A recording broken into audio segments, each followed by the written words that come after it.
We almost there. Bam. Welcome back to the Black Rasslin Podcast. Reclaiming poses. You can't have it no more. We took it now. It's ours. You know, Hogan stole that from a Zulu tribe. He stole everything. Every time I watch a video about Hulk Hogan flies, he stole everything. Dog, between Jesse Ventura and what was cuz was coming up the mountain that was training down Morocco? Billy Graham. Everybody. He stole from everybody. Anyway, welcome back to the Black Rasslin Podcast. Club 835, if you ain't know. It's another week. It's been a week. It's my name's Cal. That's the brother. Good brother fam. We are Casual Monday.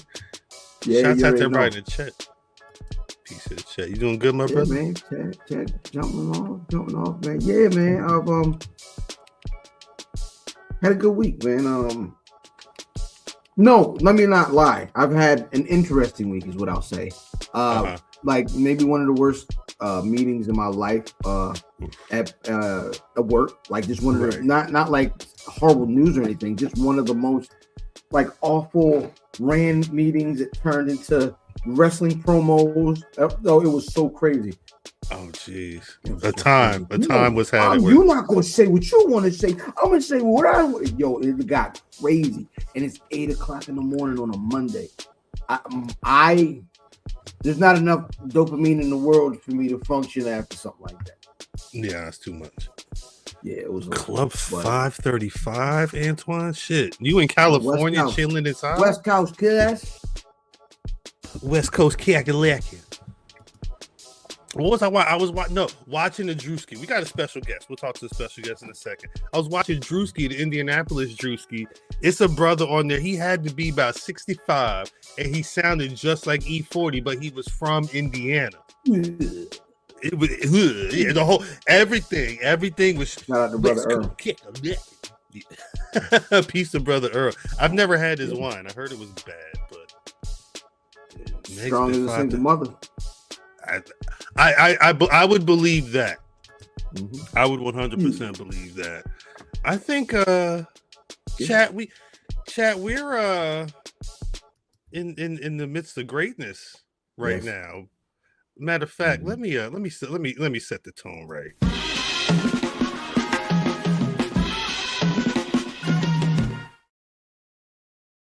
You know what time it is when the horns come out. Not the saxophones. That's a different situation. These are celebratory horns because Brother Fam was there. I think we talked about we've been talking about Fight Club's April Rain show over the last couple of weeks over a number of different properties here on the Black Rasslin YouTube, youtube.com/Black Rasslin. If you're not subscribed, you're not liking, please rectify that. And if you got some hypes left this week, give us some hypes. Get it together, Grouch. I saw the poster, and I knew that we was getting O'Shea Edwards and we was getting Isaiah Bronner for the Chocolate City Championship. I also knew that there was a Cherry Blossom Festival a match that would be determining a number one contender for said Chocolate City Championship match. I was not expecting to then on my timeline see the damn kaiju shaking Rob's hand as Rob had the damn I'm on Black Rasslin looking like this, like, wait, how the hell did this happen? You was in there, fam. You was surprised to see all this?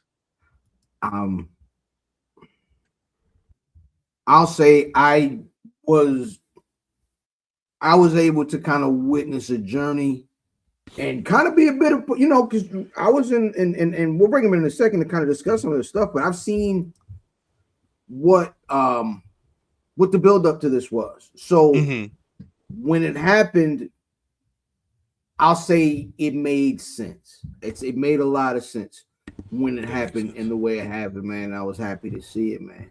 Yeah, making sense is definitely, I think, the term. I hit you up. I was like, nah, does it make sense to have Rob come through? Because you two have talked a number of times, I think, through this journey. It's years, I think, at this point has been since he's been popping up over on the Black Rasslin YouTubes. I want a big Rob Rackham, but really Chocolate City champion Rob Rockham. I need to bring him to the stage. Good brother. For congratulations to you. Let me get some hand praise in there. Get you on the Summer Jam screen. Good brother. How you doing? Rob? How's it feel? I'm doing pretty good. I'm still a little sore, still a little banged up because O'Shea and Isaiah are not small men by any stretch of the imagination. So yeah, I'm still feeling it, but I'm feeling good.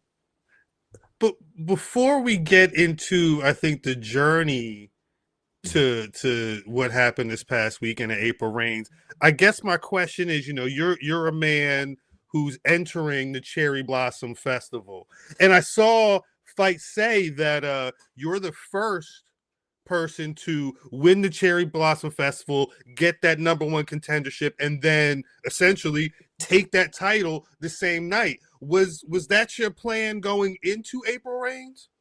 Yeah, it was. A month ago at the last show, the cookout, I had said, I'm taking one last shot, and I had said after that, this is my Hail Mary. It's fourth and goal or fourth and long. I gotta do something. I'd been waiting for this shot for 3 years. I've come close and then fell short, and I didn't want to. I didn't want to wait any longer. I wanted to capture the momentum and ride that to the end. That makes a lot of sense. So you came in early on in the Cherry Blossom match. First of all, how do you feel? Because that's not a regular everyday match that you're going to end up in. That's the first part of it. So you getting through that. How was that? There were so many folks. Some people you're cool with. Some people you definitely weren't cool with. You know what I mean? How was that just on the way up before even you won the match? Like, how was the actual match? It was exhausting, and but I knew it was gonna be. I did a lot of the stair climber for the last month, trying to get ready for it, keep my cardio up. There's also a level of strategy to it. You know, like you said, some people I'm cool with, but it's not a matter of being cool with them. It's just like, what spots can I pick to make my move if I need to make a move? Because I only eliminated like 3 people. It wasn't a showing of, oh, I'm gonna go in there and I'm gonna toss everybody over. It's like, no, I'm gonna be smart about this. That's smart. I think exactly that's very smart. So you got to survive 31 other people in that match. How are you preparing to not just face a kaiju, but also facing an actual problem? Like, those are 2 monsters to be now inserting yourself into a triple threat. Was that a mental game as well as a physical preparation? For me, that was just so I've been in the ring with O'Shea several times, so I'm very well aware of what he's capable of. I had not competed with Isaiah to that point, so it's hard to really prepare for it. It's just it's a mental thing. I like to say, I'm not the biggest man in the ring by any stretch of the imagination, but when I stand on top of like my passion for what I do, like, I tower over kaijus. You know what I'm saying? So it is just that sheer will.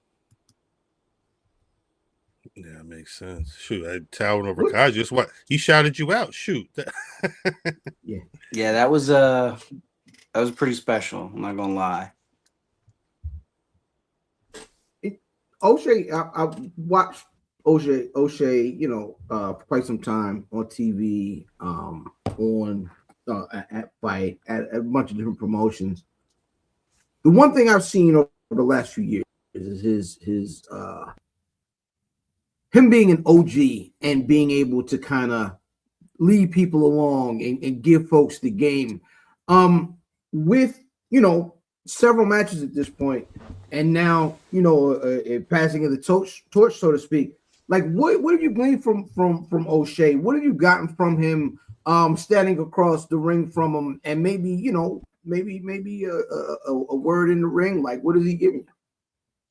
I mean, what I get from him is just like that work ethic, and it's not just in the ring. Like up until this point where I was trying to take the title from him, like I've picked his brain a couple times. You know what I mean? Because there is that respect. I mean, he's done what he's done, and he is who he is. And I've always admired his work.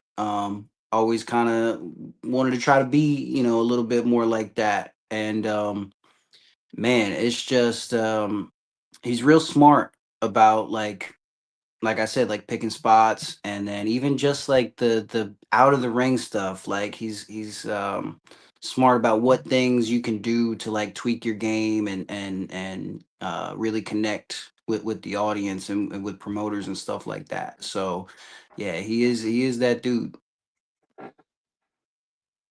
What's that moment like between winning the Cherry Blossom Fest and waiting for these two big monsters to come in and be very violent and aggressive toward yourself? What's what's that like on your mind? Like, what are you thinking about as they're coming to get you?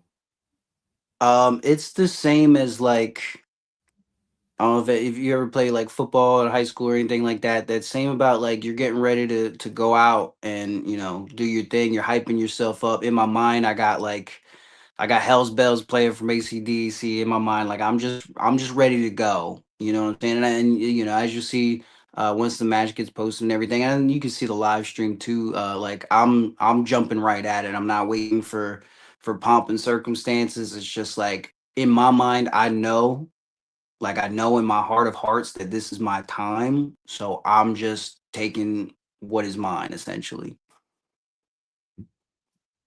I like you mentioned, that it's your time, and fan mentioned earlier, seeing that journey to here. Um, I forgive me because I'm not down there. I've not been able to hit every, been able to experience fight, the way I should. But I mean, can you talk about, kind of your? I feel like I saw you were possibly going to step away from all this at one point, right? Like you were having thoughts of not really being. So what's been that back and forth with you internally about your time in pro wrestling, and how did you get back to this time to be getting a championship now? Right. Well, a few years ago, I just kind of like looked at my career, and I it's still true. It still rings true that like I probably got more wrestling behind me than I do ahead of me. But it is like a couple years ago, I just kind of looked at where my career was, and I kind of accepted some things that I wanted to happen weren't going to happen, and that's okay. But it was still like, okay, but what is my motivation to keep going? And that's literally where I hit up my friends in a group chat, say, hey, I think I'd make a great Chocolate City champion. And when I say friends, that I'm not saying office or nobody involved with Fight Club, just like my wrestling peers, my best friends, just like throwing it out there as that. And then like I made that my goal. Like that Right. was pretty much all I was really looking for. And it was very important to me that like I didn't ask anybody for it. I didn't, rub elbows, try to, grease the wheels at all. I just wanted to, with my work and how I presented myself, make will it into reality. And I was able to do that, but leading up to it, and like I said, it was a few years ago, so it's taken a few years to get to this point. At a certain point, you kind of have to wonder, like, is this a possibility? Is this in really within my grasp?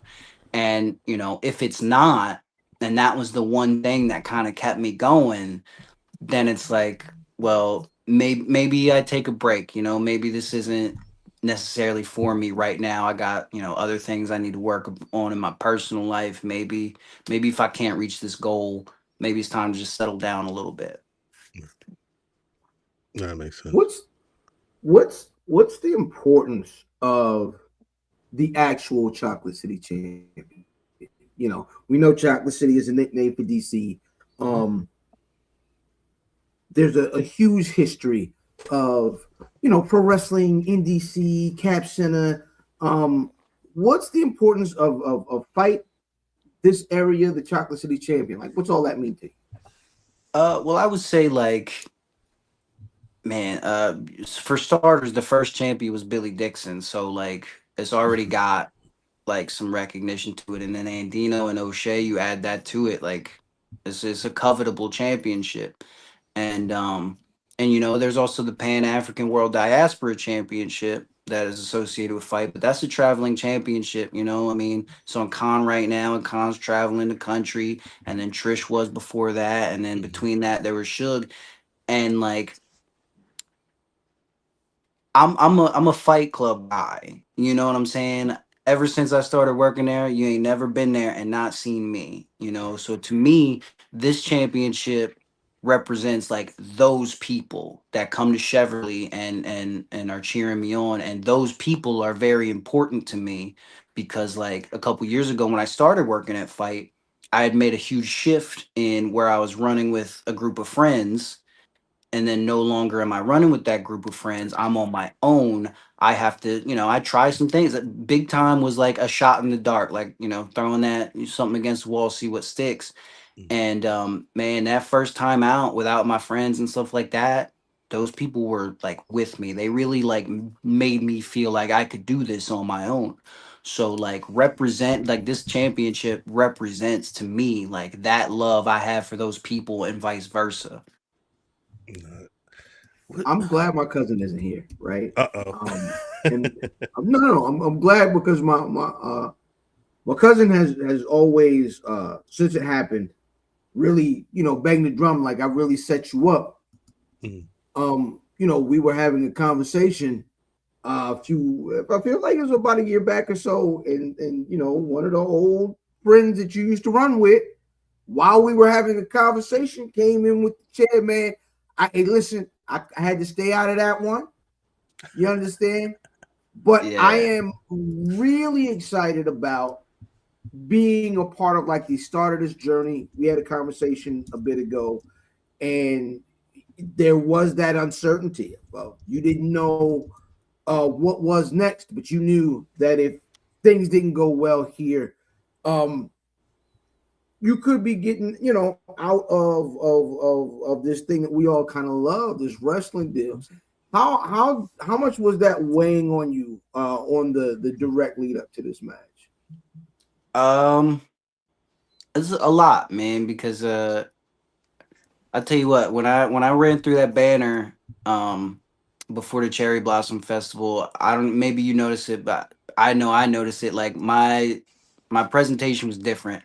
Like usually I run out there and I'm trying to hype people up, but this one I just kind of broke that banner and I looked out and I just wanted to take it all in because like, if this isn't gonna happen, then I really need to absorb this and like take it all in. And I'm a very big, stop and smell the flowers kind of guy. So it is like, even if it doesn't work out the way I want it to, you know what I mean? It's the second largest crowd in Fight Club history. And I think the first was at DreamCon. So, a little different. So the really like that, like those people like cheering me on, like you got to kind of just like stop and take that in because you don't know if that's ever going to happen again. You know what I mean? So yeah, it weighs on my mind quite a bit. Yeah, like I said, 36 is not a young man in the professional wrestling business. So it is like you really got to think about like how much longer you want to do it, how much not necessarily how much longer I want to do it, but how much longer I can do it at like a level that I feel comfortable with doing it. You know what I mean? Because if I start to slow down or if my quality is suffering, that I don't really want to do it. You know what I mean? I don't want people to remember me that way. That sounds like Cena. Cena was big on that. I feel like that step that should be there, it ain't there no more. So I need to get out this ring. That shit is real, y'all. That shit is real for anybody who thought that was some malarkey out there. Anyway, I'm sorry. No, it is. I mean, sometimes you're in a match and you're breathing a little heavier than you're used to breathing. So it's like, all right, well, I got to check in with myself. But, also that goes into, preparation and things like that. You can switch up how you train and get better at things like that. So that works out as well.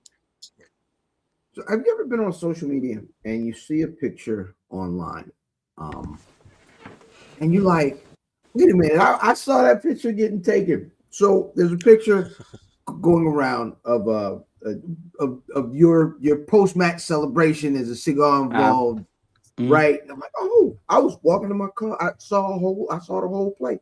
This? Yes, 100%. Right? I saw the whole play. Uh-huh. What was that night like? What was that celebration? What was the after everybody filed out of the building and the good feelings and the high fives? Like, what was that like that night?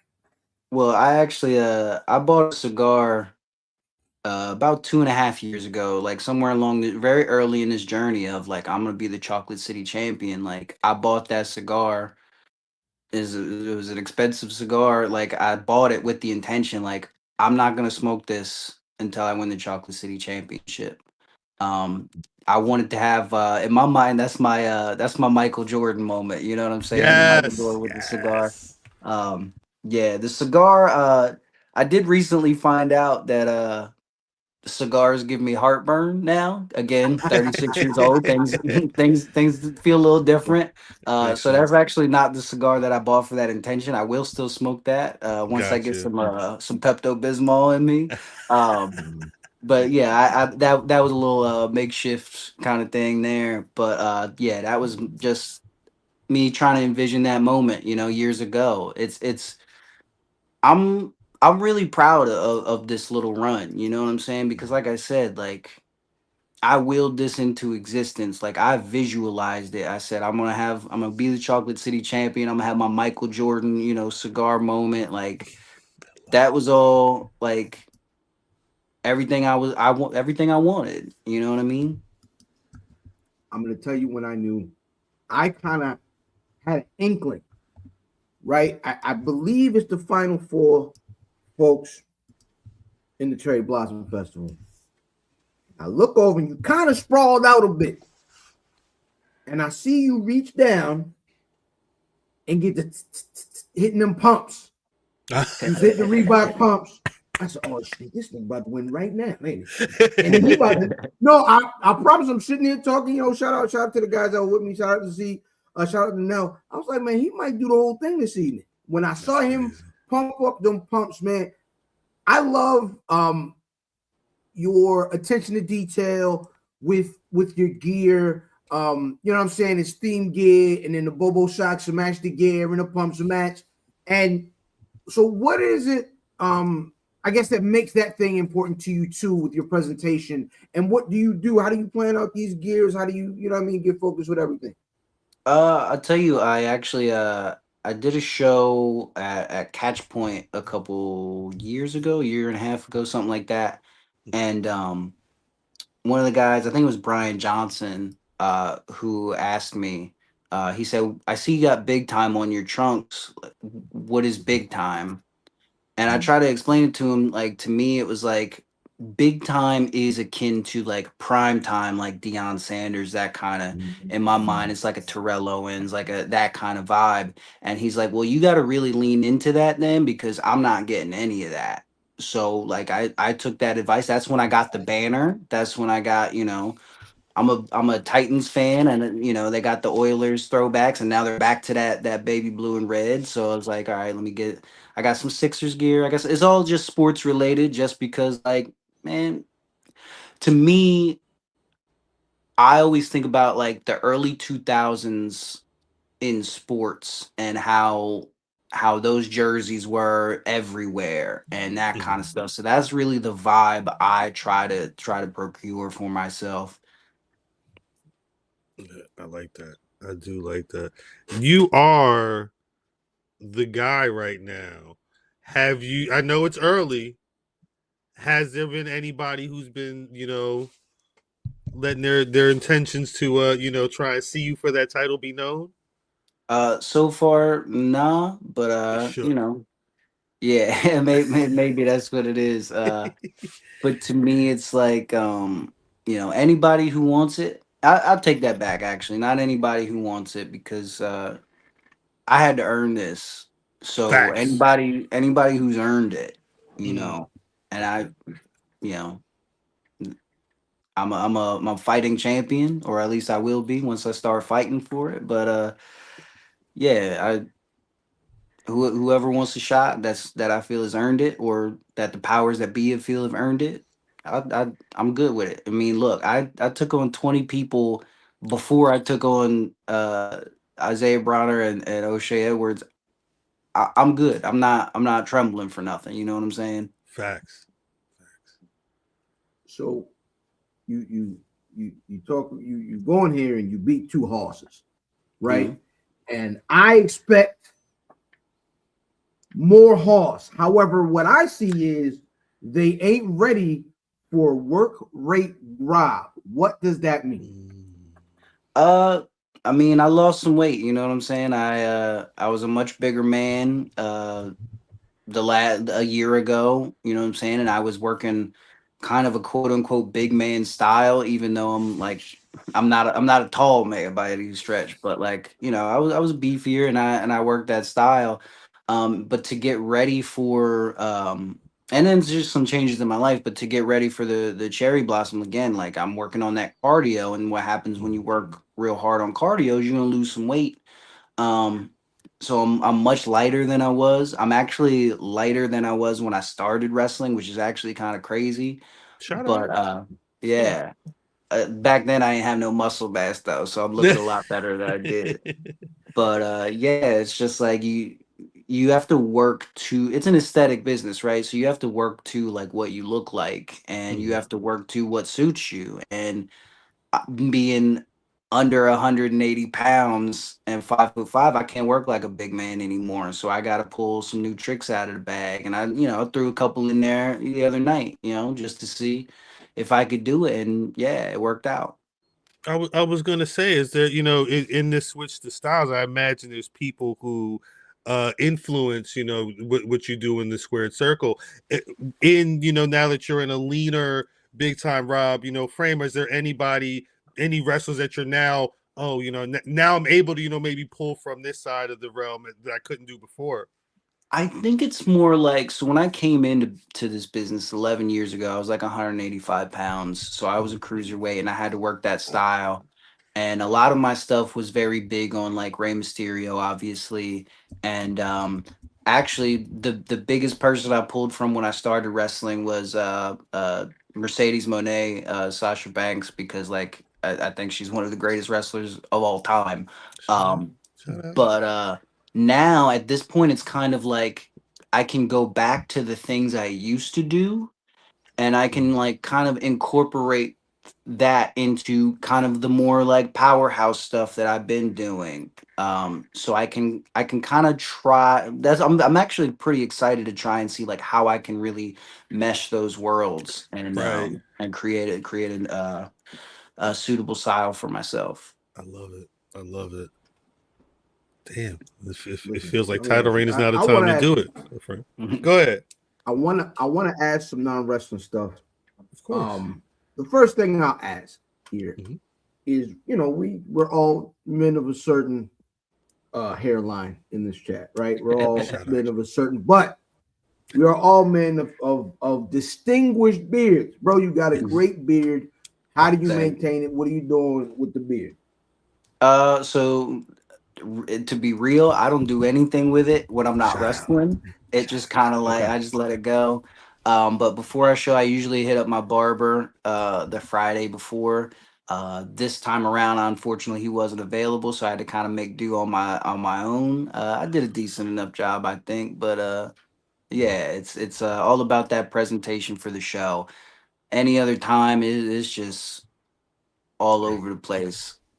Like Half a this. Viking. Yeah. Me and shit. Yeah, I love it.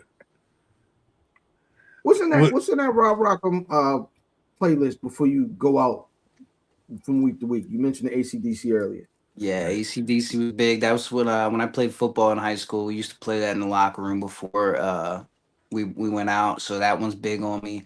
I recently switched my music to "Can't Be Touched" by Roy Jones Jr. That's what I'm coming out to now. That's really like that's number one on my gym playlist. Like that. That's really a good motivator for me.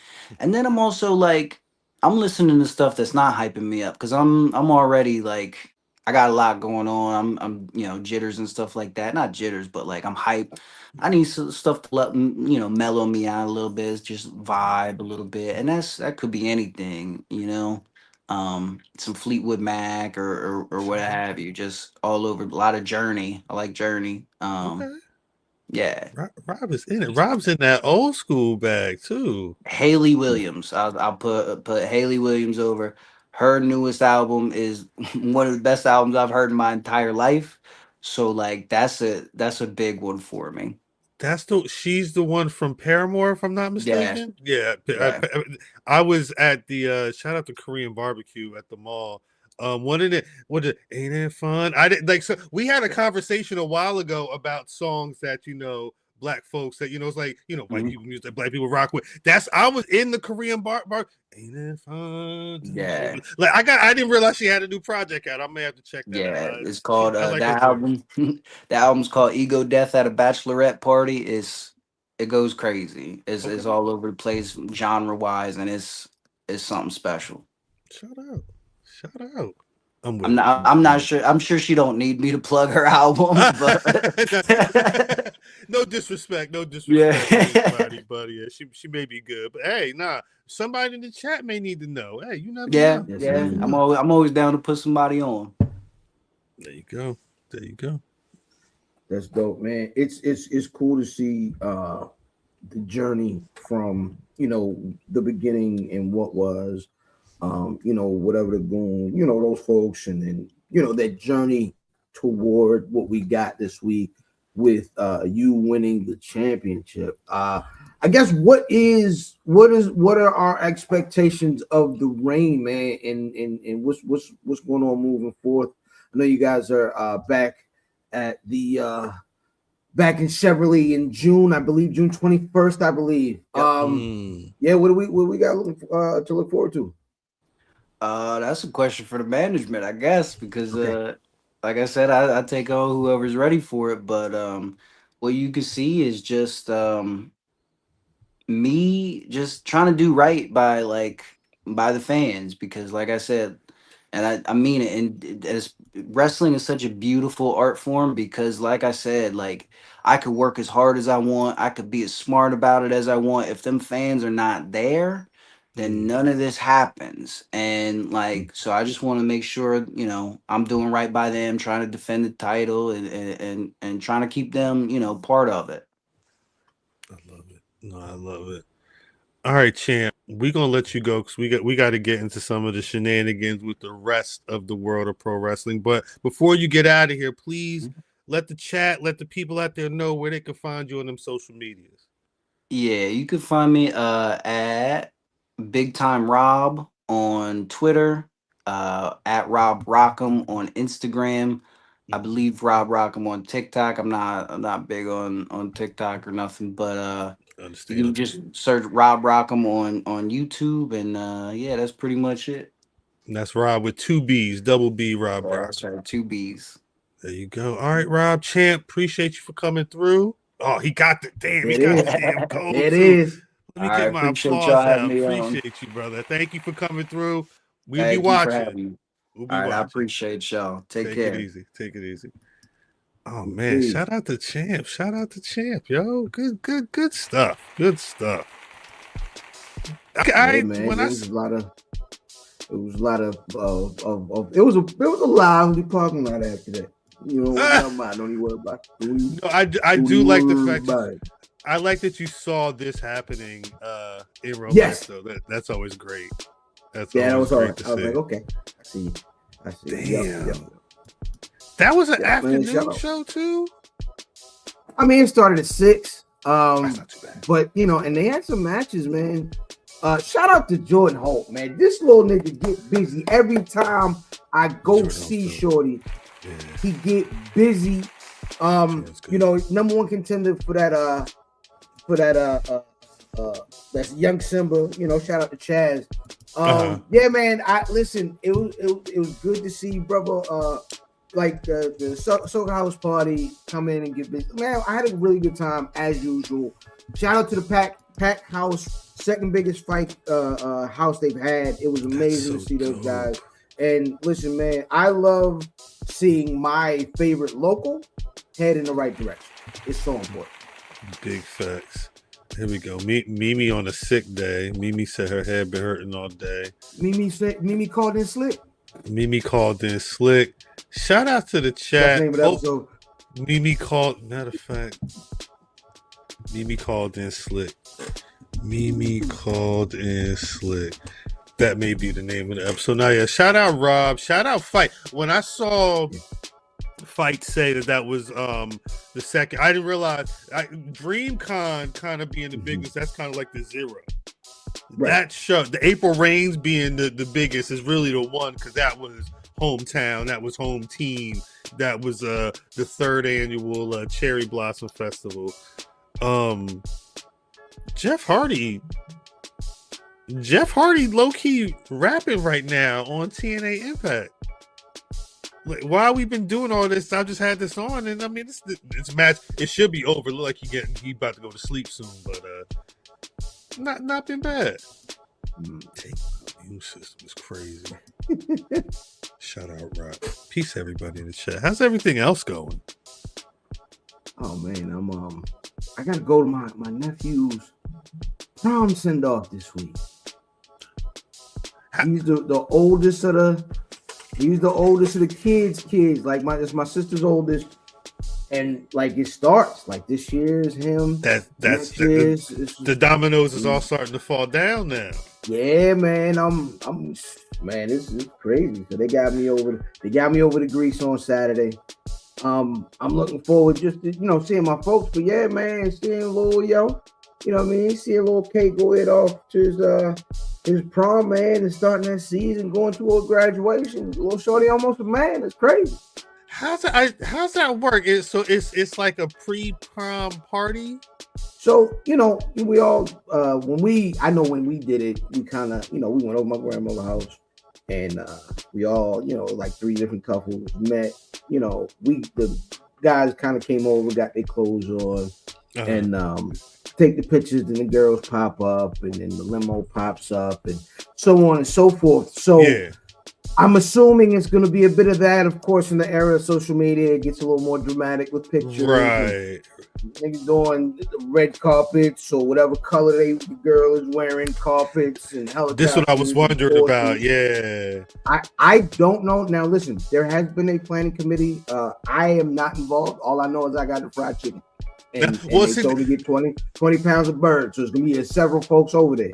See, those are the 2 things that piqued my interest. The first is you saying that you were summoned essentially to man the boy, and 2, it's the videos I see online because he opened up that jacket, and the jacket, it's got the sequin lining, and then you look at the shorty and her dress is all the sequin lining, and then they shooting, doing the dance and shit before they get into the car and shit. Like, it really feel like a time. And I never lived that life.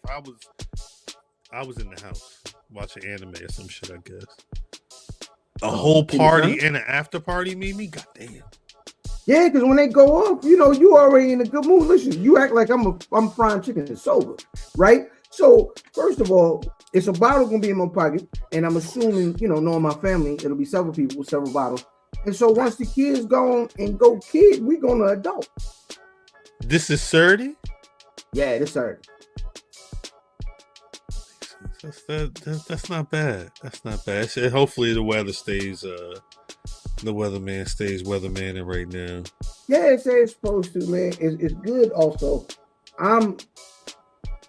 we all getting older, so you know, when you see folks dealing with their little, you know, health things and this and that. So the older generation is getting, you know, they gonna come to, mom, dad, aunts, uncles, that sort of deal. And the cool part about that is, it's one of my favorite things just in general now. They get to kick back and talk crazy while we up there, you know what I'm saying? My brother-in-law or my cousin or whoever is on the grill, I'll be over the grease. The ladies, you know what I mean? Our wives and cousins are prepared, this and that. And the older generation finally gets the chance to be like, all right, well, we did what we supposed to do. Y'all go on and get you a plate. You know what I'm saying? Y'all going on first. So it should be a good time, man. I'm looking forward to it. That's a beautiful thing, because, and I don't want to say it's not normal, but I feel like, especially around Thanksgiving, I see more people talking about, man, family crazy. We fucked up the family because we don't know, we not keeping up the methods, and not like you really, people forget, you know, the traditions stay tradition because people keep them up. If you don't got it, then it ain't, you can't get mad when it's not there. Yeah, I've been fortunate that way. You know, the ladies usually, of course, have been, you know, they keep it up. Now, you know, my aunts, my mom, my aunt, my mom still, they got their certain contributions that we can't step in the way of. You know what I'm saying? I know if we have a party and Aunt Tina Beans ain't there, my Uncle Ron is going smack somebody. So, you know what I'm saying? There's certain things in line that we still, you know, get, but man, for the most part, when we in there and it's work being done, it's our class. You know, it's our time, man. Big facts. Damn. I shout out my family, but that is.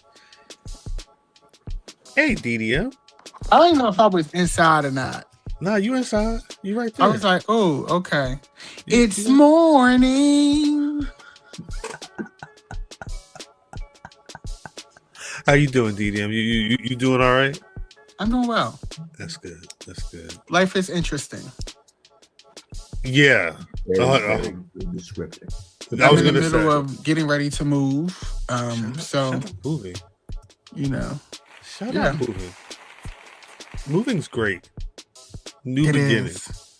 Especially when your roommate's dirty. All right, nigga. We can't put that on the internet. And not put that on the internet. It's too late. No, we can't put that. It's giving. It was a euphemism. It was. Yeah. Yeah, we can't. We can't give Judge Judy and nobody too much, right?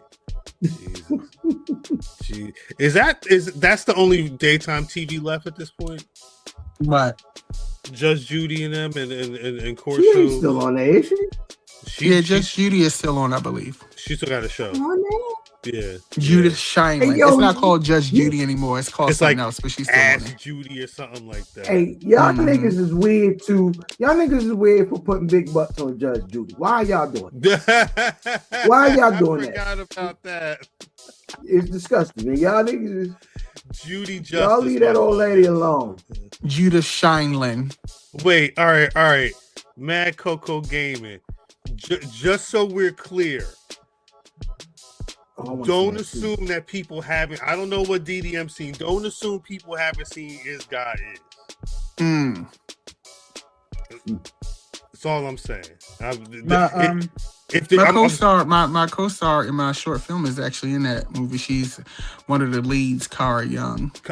Cara Young. I'm gonna say this: if you black and you like movies, Is God Is should be on your list. I believe it's out May 15th in theaters. It's an Amazon MGM film, so I wouldn't be surprised if it hits Prime Video whenever that time is ready. But that's probably the blackest film I've seen this year. Come on, black films. Like genuinely and unique. What's good film? Sorry. Hey, what's that goddamn RZA project that one spoonful of chocolate or something. It's like him and his wife, and then Tarantino is putting it out and all this. I saw Tarantino present. It stars what's the name? What's the Shamik Moore? Shamik Moore. Shamik Moore. I saw one scene where it was a bunch of people in the cafeteria, and he was pissed because somebody left a spoon in the chocolate. They like give him glass of milk, and I don't Nestle know. Quick, y'all remember the Nestle Quick that was in the tin? It was the Hershey's though. It was like that, but it was literally the Hershey's. You had to pop that joint out. It was like the circle on the top. Yeah. Charlemagne on Instagram dropped like a big paragraph in all caps saying that this was the best movie he's seen all year. And he was like, go see it. It comes out Friday. I hadn't seen a trailer announced. I hadn't seen anything until I saw the scene the other day where Shamik Moore was pissed off because somebody left the spoon in the thing of powdered chocolate or whatever. The RZA movie was on AMC Unseen on Monday night. I think Charlemagne said it dropped Friday. I believe it's called One Spoonful of Chocolate or something like that. Knowing that it's a RZA John. You said what? RZA launched Dave Bautista's acting career. He may have. No, he may have. It's funny how a lot of that stuff works. Yeah. I forgot that Randy Orton was the lead in that WWE studio series, The Marine, until they found out that he had like dishonorable discharge, so he couldn't be the lead. That's how The Miz became the lead of the like last 4 movies of that 6-film series that they had. Six Marines? Yeah, The Miz started in Marines 3 through 6. That's insane work. Yeah, that is but insane. It's literally only because Randy Orton and his thighs had so they had some type of discharge. No, that sounds crazy, but hey, yeah, yo. There was some situation with him and his service record for real, so it didn't look good for him to be playing a Marine in these films. So the Miz, Miz got a consistent paycheck for a little bit. Off of that. Is there any other movies? Shit. I feel like actually all the movies are coming out. I feel like everything is coming out. He went AWOL. That's what it was. Have we had such a content-rich year in a long time? Because, like, nah, that can't be Rock. It can't be. But like, just the last few weeks when it's been Daredevil, Invincible, The Boys, like in 2 days, like that's Euphoria. and then you got, we haven't even hit the summer yet. Right. Devil Wears Prada 2's out Friday. Oh yeah, I'm gonna go see that. That's gonna be my I'm gonna probably see that Friday or Saturday. It's the show on HBO Max that I came across that I first of all love this season of Euphoria. Euphoria is a generational show. Also too, watching Euphoria is so funny because if they had booked this cast now, they would have blown the budget. Oh yeah, it would have been too crazy. Like, because they got all of these people. You got Coleman Domingo, Zendaya, Hunter Schafer, Eric Dane, Jacob Elordi, Sydney Sweeney. Like, the cast is just insane. Yeah, it's crazy. What season is it on? What I like about the show is that this season is now showing what it's like to be a young adult. The first few seasons gave me insight on what it's like to be in high school now in this era. This is giving you what young adult America is experiencing. Right. And it's just a phenomenal show. And it's this other show on HBO Max called Half Man that it just started last week.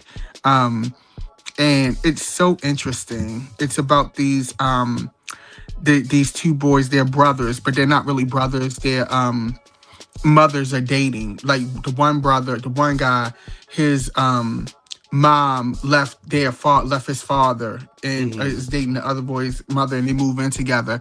But the one boy is really problematic. He's a bully, but he kind of takes a liking to the other brother, so he start looking out for him. He be carrying box cutters and all that. Okay. It's a European show, but it's an HBO Max original. Okay. It's just really, it's a lot really of good content out there. I started The Boys, but I couldn't get through all the episodes, not because it wasn't good, but I just had so much going on. But it is a lot of great TV out here right now. Mustafa Ali looks great with the short hair. I'm glad he cut his hair. It works for him. The short hair is a solid decision for him. Vaughn said he saw the Michael Jackson movie twice. I did too.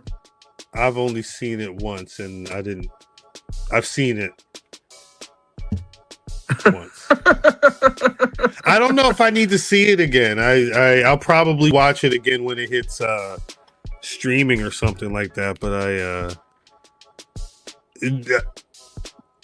I know it wasn't made for me, and it was the people it was made for. They got the movie that they wanted. I would agree with that. I would agree with that. But I don't know. I don't know if I want to sing and dance to Michael Jackson songs. I could just play the playlist at home. It's giving Cirque du Soleil a little bit. It was like Michael the Musical. But I did enjoy it. I think they did a fantastic job with the costumes and stuff like that. I think there's some issues with the script. That was my real issue. I had no issue with the acting, no issue with the makeup, no issue with the costumes, no issue with the set design. It was all perfect. Yeah. It was a story they were trying to tell. It was. I think it's interesting when people start saying that don't use me in that. Well, they tell the whole story at this point. Exactly. It's stuff like that. It's the same thing with the Iron Claw. At a certain point, it's like I know there's a whole other brother in that family that y'all just chose to omit. And it for people that know the story, especially people that's going to see the movie, at a certain point there's going to be whole chunks that are just gone because that person ain't there. You can't refer to them. The Iron Claw could have been a real Oscar contender, and the script is what let it down. Yeah. The script let it down. They had all of the actors, they had all of the pieces, but the script let it down. Damn script, boy. It all starts with a script. If the script is not good, you can't CGI, you can't action sequence, you can't costume your way out of a bad script. It all starts with the script. You can't AI vignette your way out of a bad script. Yeah, unless you Michael Jackson. Come on. Yeah. All right. Well, hey, y'all go see Captain EO. Yeah. Going to see Captain Kamikaze says similar with the Hogan doc. I wouldn't know. I'll never. Yeah, I didn't watch that. I watched some of it. It's funny. And people get weird about these things, right? And I'm like, when the goddamn Hitler doc come on AMC, don't nobody cut the TV off. Yeah. To me, it's the same thing. It's not like we put more money in his pocket. No, you're not. Can't spend it. My whole thing back and forth was, because I watch stuff like that for the Patreon. But I know me, if you can ask Joe Dixon, as many times I would watch Dark Side of the Ring, and you were watching a story on Dark Side of the Ring, and then all of a sudden, like every damn story on that show, even if he didn't have a match with them, it was like, and then Hogan them came into the territory, and my whole career was, I'm tired of seeing this damn story with this motherfucker. And the reviews, and like people saying in the chat, when you see that, again, there's people that and information that's just not going to be there because of the story they're trying to tell. I choose not to. I've seen the story enough to know that I probably don't need to go through with it at all. So for me, it was more like I was curious. Like I watched it with them folded arms. Like, all right, what y'all niggas gonna say? To see how they were going to do it. Yeah. And they played it a lot straighter than I thought they were going to. Right? Okay. It was. I mean, listen.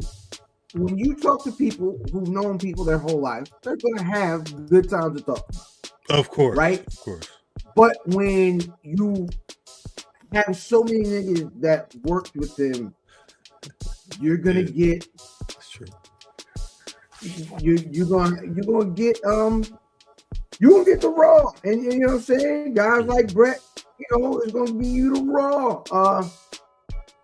I was interested because they did a lot of conversation with Linda, and we know that didn't end well. Right. So, Linda Hogan, you mean? Yeah. Right. Yeah, I'm sorry. And she was kind of straight up too. Like, she talked about the good times and she talked about the not so good times. So it was interesting. You watched all of it? They played it fairly straight. Yeah. Okay. We'll see. If the Patreon will let me watch it, I'll watch it. But yeah, I ran it while I was working from home. You know what I'm saying? So that makes sense. That makes sense. Because Undertaker had him so tight, brother. In his neck. I feel like Mustafa is putting on weight. He may be. He look good. He look good. Maybe he's gonna be vying for a world title. Who knows? He look good. Yeah. Like, Mustafa looks good. So what I was saying, it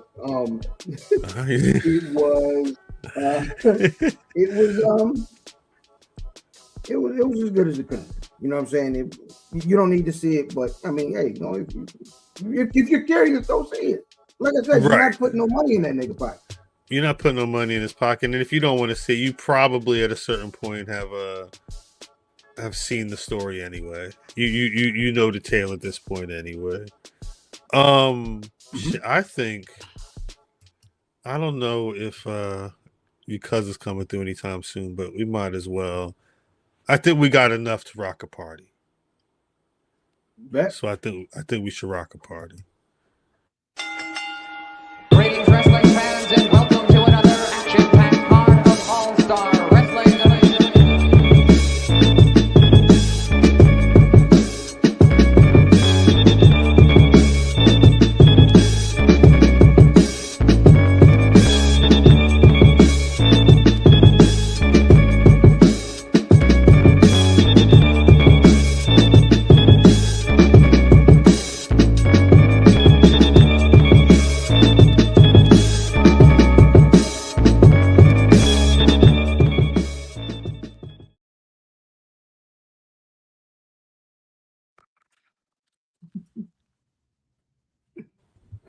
Yeah. Welcome back to the Black Rasslin Podcast. I'm 15 things going on at once. If you've been rocking with us for the last almost 58 minutes, not only do you know the journey that big time Rob Rockham had to go through to get to that Chocolate City Championship. Shouts out to him once more. Where my applause button at in real life?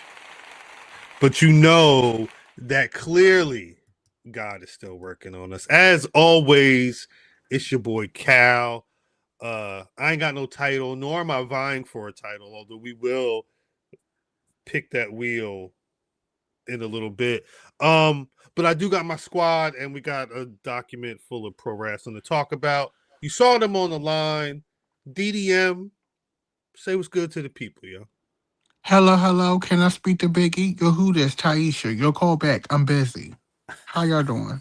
Shout out. Brother fan. Hey man, Fan 79 in your social media of choice, man. Get your little drink before they speak. You know what I mean? While we out here, you know what I mean? Yeah. We doing this. Get your little drink this evening. Get you a little drink, especially with the weather warming up. I want to see some outside wrestling this year. That's probably what it is. Maybe sometime this summer. Ooh. Peace to Mimi, peace to Math. Hope y'all are doing well. Chat, love y'all. Actually, let's get the chat on the screen. YouTube.com/Black Rasslin every Thursday night, 8:35 p.m. Eastern Standard Time. See y'all lovely. See you, Joe Dixon. See you, Antoine. See y'all over there. Anyway. I don't lovely the Asian R&B sing. For real. Wait, why is DDM Orton Styles? Hey, I didn't ask. At a service, DDM. What you want? But speaking of Dee and the brother fam, I'm glad y'all are here. Y'all were both not around last week. Yeah, I don't think either of y'all were here last week. And which I was around for about a millisecond. For like a whole 2 seconds. Which meant that we couldn't do the final coin flip picker wheel to decide who's going to be the new predictions champion. Shout out Mimi. So that's right, Mimi. Mimi, our champion,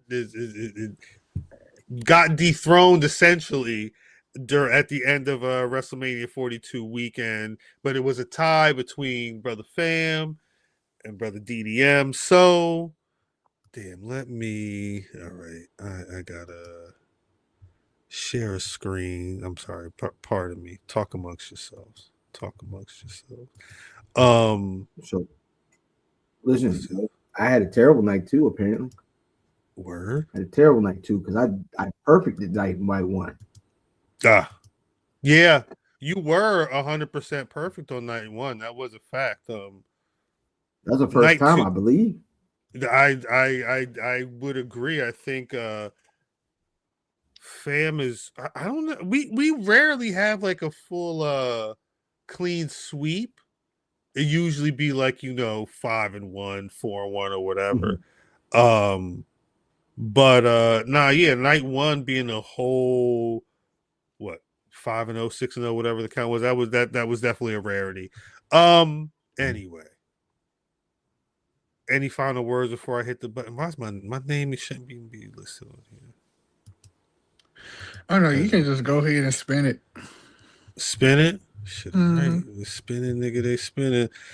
Brother Fam, Brother DDM. Good luck. Good luck this evening. It's spinning, but my internet is internet right now, I think. That's that optimum. It's that optimum. It's spinning too. It's spinning, nigga. They spinning. It said Fam won. It said Fam won. It's fun. It said Fam won. Where's my applause button? El campeón has returned. El campeón, you are welcome, okay? I was gonna say El campeón is here. That's the speech. Steve. There you go. So WrestleMania 42 is crowned the new champion for the BRP predictions title, Brother Fam. I'm glad we got that in the record books. All right, let's get this out of here. Let's get that out the way. All right. Before we get to the good stuff that happened this week, we have to talk. We finally have to talk about this on the pod. It's another time for I guess post-Mania releases. It was Friday, maybe like 5-ish, I want to say, was when the first word was it Nikki? I feel like it was Zoe Stark and a couple members from the Wyatt Six we first heard. And then what's up? I had just saw Zoe. Zoe was on that she was on the Nia Jax set when for that Kill Tony. I saw like they had a clip on there of her really? Set, Zoe was in the crowd for her. I didn't realize that. I did not realize that. That's crazy. I guess she was. I heard she had been. Was she healthy? The fuck is going on my TV? Yeah, they said she had been back for a bit. I thought they said, "God." Shout out, good brother. Shout out AEW champion. Yeah, I heard that she had been. Got some tickets from your good friend Tony Khan. The AEW champion. I feel like we heard a minute ago that she had been ready to compete. They were just trying to figure out when to put her in there. I guess let's just go through the whole list of names. I'm gonna read them off and then we can talk about the who's and what's. Is the complete list of releases as of right now: Nikki Cross, Zoe Stark, Alba Fire, Bo Dallas, Joe Gacy, Eric Rowan, Dexter Loomis, the Motor City Machine Guns, Santos Escobar, Zelina, Aleister Black, Kairi Sane, and Apollo Crews. Those were all from the main roster. There were also NXT and developmental talents that were let go. Those included Dante Chen, Andre Chase, Tyra May Steele, Serena Linton, Tyson DuPont, Tyreek Igwe. Sorry if I'm butchering that last name. Chris Island, Malik Blade, Trill London, and Luca Crucifino. 20 some odd people. I mean, it's not a surprise. This is an annual thing that WWE does. I think our group chat and a lot of people, I guess, circling Kairi Sane, circling Aleister Black. I've seen people frustrated over the Nikki Cross situation. Seeing Apollo Crews. Apollo Crews recently just returned. I feel like he'd been running the main event in AAA circuit over the last couple of months or whatever. Because he was injured for a bit and came back to active competition. But I don't want to say any surprises, but I do. There's not been any talk of the only thing I've seen as of late has been that Kairi Sane is in Japan. Some people thought she was going to be back for Raw, but they were like, "Nah, she was already gone." Yeah, they say she wanted to go home. That was the rumor that I was seeing, was that she had requested going back to Japan. So surprised a lot. Apollo lasts this long, G Dixon said. Who can blame her? Who wants to be here in the United States? Also, I wonder if that's what it was. Apollo, because I guess they don't take your money back, right?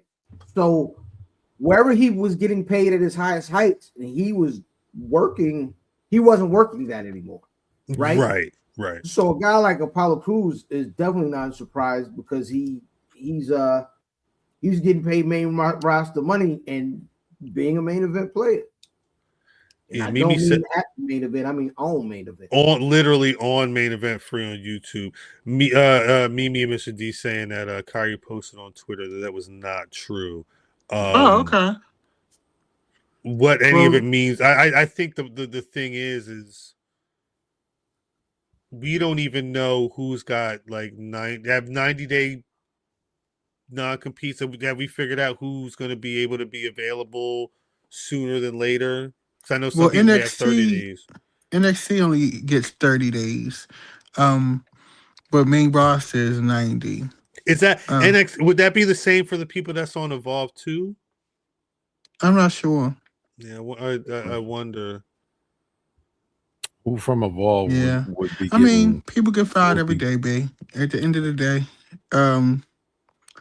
we wish these people the best. We don't celebrate it, but when we look at this list, like it's the only people who were like surprises was of course Kairi because she was in an active, interesting storyline.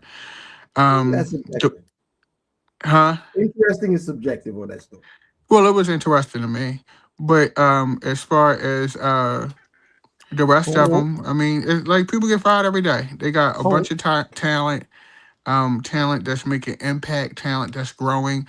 I need wrestling internet to stop getting so bent out of shape like people are not supposed to get fired. A roster can't be that bloated if you're not using them. If you don't want people to get fired, buy their merch and yell for them at the show. That's a good point. What you were saying, man? Nothing. No, you was about to say something. Yeah. I mean, you take. Of course, you're on mute. I wasn't on mute. What you about to say, man? He's trying to say it, but we can't hear him. You know why? What you said, man? Nothing. I don't have anything to say. You and that T-Mobile internet, it's very. Something computing between DDM and Math right now. Huh? It ain't me. I can hear Math. I don't think you can hear Math. No, I can't hear Math. Yeah, see. It's your internet, nigga. I'm gonna just shut up with your T-Mobile internet. You do that. You do that. G Dixon said what I've been thinking the whole time. Why is 6 is so much? It's only so much you can do with that gimmick to keep it fresh. I feel like they tried. If any of these people on this list had a a push. Didn't they have a whole writer in there at one point? You know how they were doing the glitches, and you had to do the QR codes to find the videos, and they had the vignettes. So they was in the mirror talking to themselves and ended doing the promos and glitching out and whatnot. And then once they were on TV, aside from winning them titles, once they was on TV, they were just feuding with MFT for 6 months. Listen, the way they pivoted early with them, right? Remember they came through and they murdered everyone? Yes. Right? That was cool. I thought that was one of the most like visually like one of the coolest things I've ever seen. Mm. The problem is if someone gets that big idea, like, oh, what we're gonna do is, and they're gonna play a single note and it's just gonna boom, boom, and they're gonna show the cheer, and then they're gonna go backstage and everybody gonna be dead. Here's the problem. In 2026, it's really tough to do the supernatural. Yes. Right? It's really tough to do the supernatural in 2026.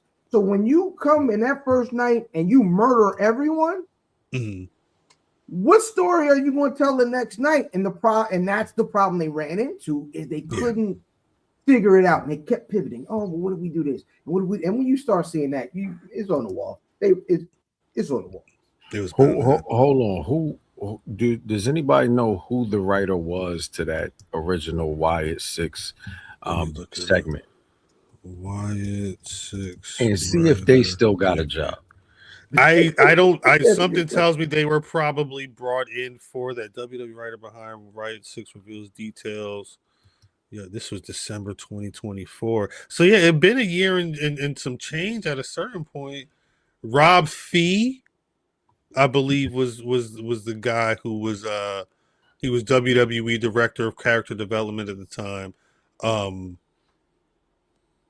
Yeah, they had a whole damn machine behind them. Like you said, I totally wasn't even thinking about the fact that they had straight up murdered people on Monday Night Raw. But again, it looked dope, but it's probably the dopest thing that they had done, and they never went back to it.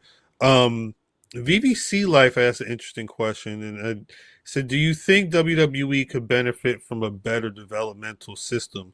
I think it's good. Everybody say you can't get more better than that. A better system? Like they literally have 2 developmentals. I think to an impossible. I've talked about this on the pod before. I think they have all of the pieces. In watching episode 1 of LFG season 3, which totally switched up the premise of the show from coaches having teams where at the end of the show 1 man and 1 woman got an NXT contract, which I heard the people in NXT kind of confused about when the winner of the season 1 just got booted out of the entire company. It ain't been that long. But on the show, they're essentially like, we need to get people ready now for television. They had Kendall Gray run through it just to run right out of it after she had a match on in the main event. Like it was you can tell, like in watching it and the way Shawn Michaels was talking and the way they've kind of switched things up on the show, I keep getting a feeling of like they're sensing that they need to make sure they've got those stars for tomorrow starting to be in place. The whole onus of the show is getting these folks ready to get them out into, active wrestling for the WWE. It's just odd because they're pulling talent from everywhere. Like it's not going when they're in Vegas holding tryouts and they're not doing NIL and WWE ID and putting people through the Performance Center to go to Evolve and NXT. Like they're doing the stuff. Could it be fair to say that just there's some years where it just ain't nobody to really develop? Well, I think what's happening now is they are realizing there are pay periods or pay grades, right? The niggas that are niggas, that people that should be on TV, they're gonna pay like they're gonna pay. The problem is they're trying to avoid NXT lifers, like Champion Gargano were. And one of them gone, one of them be planking. Like So at this point, I feel like they are like NXT is going to be actual developmental. Yeah, it should People be. People who aren't ready. Right. You know what I'm saying? And so they are moving because they are moving niggas up. When I say niggas, I mean like valuable television niggas. When you see Ethan Page and Ricky Starks move up specifically, Ricky Saints, I'm sorry. You know that they not leaving nobody. Everybody, to me, if you are left in NXT, they actually feel like you're not ready yet. Yeah. They and I think that's the thing. They still have the thought of NXT's kind of like finishing school. You once you're through that, especially if you get through and you have a championship run and everything, you should be ready. That's probably why JC Jane is being seen on TV going up against Rhea Ripley in her SmackDown debut. She just lost that title to Lola Vice not that long ago. She's been through. It's like you've done Obafemi, all of them. You've done everything you can do in NXT. You kind of need to be up on that main roster now, whether you're 100% ready or you need to start getting in front of more people. I think, but I don't know if they figured out the pipeline to the main roster that they have. We'll see. I've seen a lot of the conversation behind NXT, both on our chat on the timeline, has kind of been like this transition phase ain't transitioning phasing, but you also saw it. They pulled, how many people did they debut on that show on NXT this week? It was at least a good 3-4. And you saw the reactions they were getting, but how do you feel about the converse? Like, how do you feel about, there were some things that, like, I know I didn't care for as far as the folks that they moved up, like the concert. With Joe Hendry? Yeah, like, yeah. I for me, I understand what they're doing. But the thing I always talk about is there a space for these people? For Joe Hendry? Is there a space for him? Like, for everybody. But I do want to start there though. I mean, what does Joe Hendry end up doing on the WWE main roster? Is maybe my first question. Leaving? Why? You don't think he's going to be able to last? No. Where is he fitting at? Where is he fit? I wasn't surprised that the thing that he did on SmackDown was a thing that he'd already done. Absolutely. On Raw. I feel like I've seen him do a whole concert already several times on WWE main roster television. So yeah, I was definitely confused as to, but again, is it getting an that was on Raw, I believe. Is that getting an Intercontinental title? Is that being a babyface Intercontinental champion? I don't see him being a world champion at all. Oh no. But no, I'll see Danhausen as a heavyweight champion before I see Joe Hendry. I'm just being honest. Wow. Like they're more invested in Danhausen than they love Danhausen. He got a little tank and everything. Well, that's striking when the iron's hot. Yes. They bought Joe Hendry in when he was hot and let him do run of WrestleMania, and then they haven't done anything but pull him off since. But it's all this. I think what it'll do if they do it, I can only go off of what I would like to see is listen, everybody should go in a championship scene, and what I mean is the niggas. These certain niggas should beef with each other because that's what their current ceiling is, whether it be the U.S. Championship or the IC. And I think one of those two should be where Hendry should hover around, but I don't think he's anywhere close to being the guy that they're supposed to use to win it. Get him out of here. Corey said Joe will fit on the main roster just fine. Immediately following him, Mimi said Joe doesn't have long. So yeah, I don't know. It's I don't know if it's in the eye of the beholder, but I think they, like Fam said, if they're striking while the iron's hot, they gotta, get that shit going. Question this week. Did Ricky Saints move to SmackDown? Yes, they That's announced. fucking. No, we're saying Same you don't place, like ain't that. it? Same place. They Netflix probably hold on. would have been better for him. Ethan Page is where Raw.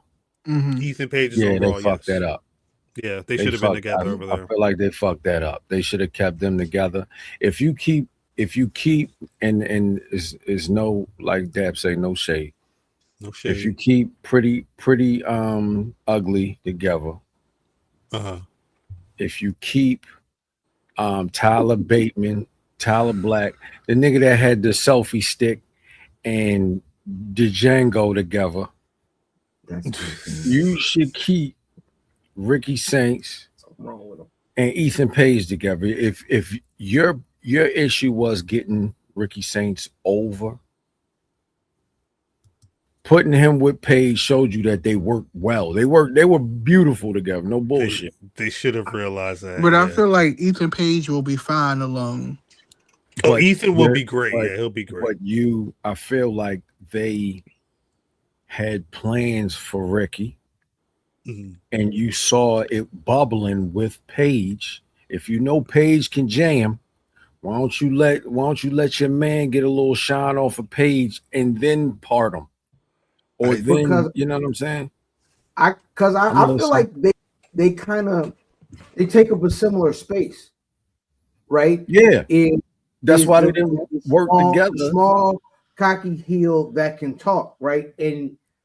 But that's once you finish that, then what, right? You got two niggas that do the same thing. And one of them is going to be better than the other. And I personally think that Ethan Page is better than Ricky Starks. And that's fine. But like, you don't need two niggas to work the same job at the same company. Exactly. So one nigga should. I think it makes sense to part them because they do a similar thing. But they don't. They have a similar character. They don't do the same thing though. You have one guy who's bigger. You have one guy who's bigger than the other guy, right? They work differently. Yes, it's the same character, but they work different. But that's what I mean. I'm talking because at the end of the day, the character is, especially in WWE, the character is their purpose. So they're going to be differences, but I feel like if they are playing a similar role on TV, you put them on different shows. Corey said you got to tap into the Buckle to get his opinions. Then tell Corey to shut up. I don't agree with that, but I'm with you. I don't agree with that, cuz, but I'm with you because we see similar characters all the time on the same shows. But I'm with you. Yeah, I think even if you don't have Ricky and Ethan together, Ricky on SmackDown, I think he would make more sense on that on that Raw show. The way the Raw show was built, it feels like it makes more sense to me. I see what you're saying, right? I wasn't even thinking about Cody being somebody. I wasn't thinking about it either until it got mentioned a couple times in chat. Yeah, I mean, Cody is Ricky Saints' man's, and it's the Cody show. So, if that's the only reason, though. Yeah, I don't see that. But shout out to Cody. It's a weird reason. It's a the only person who I'm excited about out of these latest ones, only people, I'm a huge Ethan Page fan. I think that he will be just fine. I am so excited for Soul. Soul is the second coming of leader for me. She is better. She is a better wrestler, but she has that cool, unbothered fly girl kind of thing that Lita had. Even the way she talked, like Lita, if you watch her promos and stuff, Lita was never the girl that was over the top dramatic and going like, "You gotta come out here." She was just never that character. Right. And she is the second coming of Lita, and everybody knows that I love Lita, so I think that's why I like Soul. And she gives me that high flying, high risk stuff, but it's cleaner. It's evolved. It's evolved. Even her look, like the way she's dressing now, it's Lita. Yeah. I believe she signs her contract on Raw on Monday. I believe is what the headline says. So. Yeah. I feel like that's who I have the most faith in. Right. I agree. But because you put all that together with youth. Right? Yes. Yeah. Yeah. And that's a really important part about that. Even you mentioned like Ethan Page and Rick, like them niggas, they've been some places. They've been and seen some things, and they got the miles on them. She's got the WWE or NXT miles on her. That's it. Now her bump card might get full quick because of her style, which I hope she'll evolve past. But she can do anything you need her to do in the ring, and her confidence as a character, while quiet, is very cool. Like I enjoy like her like she comes through very well without having to be loud. And I love that. Will Soul be world champ by SummerSlam 2027? I could see it happening if they wanted to do it. I don't know if it's too It comes down to storyline. I think they probably gonna put her in one of them. Like I could see her being an Intercontinental Champion, something like that. And I think that would be the right move to build that belt properly. Yes. And then now you can put Roxanne in that picture. You can put, all of those girls like Soul and Roxanne. That would be a great match. And that's a match that on the undercard could be, and I don't want to compare, but that's like a Steamboat Savage kind of situation at a WrestleMania where you put those two girls in a match on the undercard and they can end up stealing the show from the girls who are vying for the big belt because they both are young. They both, understand the system. They've gotten to watch long enough, and they both are skilled enough to give you dynamic, cutting edge in-ring performance. Roxanne, of course, would have to play the heel because she'll bring the fire, but then Soul will bring that laid back, cool girl energy, and that'll just be a great matchup. That's something I would like to see. And plus Soul can sell merch when they get the graphic design right, because that's the only thing sometimes is that sometimes the graphic design team does not do it right. Right. They got to get her graphic design right. Give us something you can wear a pair of black and white Vans slip-ons with, and because come on, that's the brand, right? It's the brand, but I could see them doing like tank tees. I could see them even doing like fishnet jerseys, like they do the fishnet jerseys. Yeah. It's so much merchandising opportunities with that one. And that's how I look at things, right? In the lens of WWE, we're not looking for someone who can just wrestle. We're looking for someone who can wrestle, that's nice, but also to a person that can sell merch, a person that has star quality, a person that permeates the screen and is captivating. That is what you need in WWE. Now, I think some people should be in like an AEW because they are wrestlers. They are not, and AEW is a good place for that. That kind of a place, but everybody wants to be the superstar. I think Tommaso Ciampa made the right decision to leave. I think that's right. I agree. Certain people don't belong there anymore. Like Johnny Gargano, I'm not mad at him for collecting the check. Candice LeRae, I'm not mad at them for collecting the check, but it's time for y'all to go. He just planking. Yeah, it's time for y'all to go. Why are we doing it? Like, why are we doing it? He was planking right before a battle royal starts. What the fuck? I don't like I don't like that the turn that this just took. What? If y'all niggas can stay at a job and not do shit, do it. I'm all for it. Oh no, that's what I'm saying. I'm good for them collecting the check, but I'm not mad at that at all. But when I'm looking at if I'm trimming my roster, right, because they're lucky they're still there, and I think that has something to do with them being in good graces with Triple H. But if I'm trimming my roster and I have this talent, that's in the wing, and I'm seeing people that are capturing the zeitgeist and moving forward, like those are the people you want to continue to invest in, and because you got to report to shareholders, you gotta report to stuff like that. And that's why when that list of releases came out, I wasn't surprised, nor was I devastated. Because when I look at the ledger sheet, when I look at what we're watching on TV now, I will say this: with the Wyatt Six, I think they were a victim of creative. I really do. I think that And they nostalgia. yeah. So, I kind of was like, I feel bad for Nikki Cross in a way, only because I feel like she never got to wrestle as Got that a raw character. deal. I think she got. She's got. Listen, you remember she's had some of the worst gimmick in. What was it? NXT. What was that name? Listen. She's had some nonsense and been attached to too many cliques, too many crews. I do wish she maybe would have had a because she can go and she's got a personality. I wish they would have given her something respectable. She was either a member of a group or a terrible gimmick. Yeah, there's been no in between.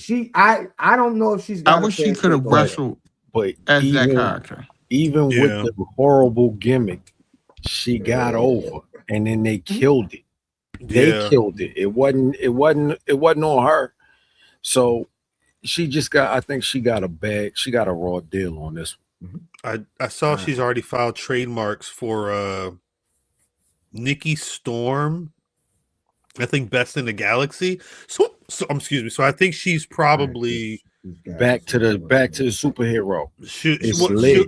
She'll be back to something. That was the first one that I was confused about when it came to why, like, she's getting released, and we've had so much conversation about Chelsea Green and Jade Cargill and that women's division on SmackDown.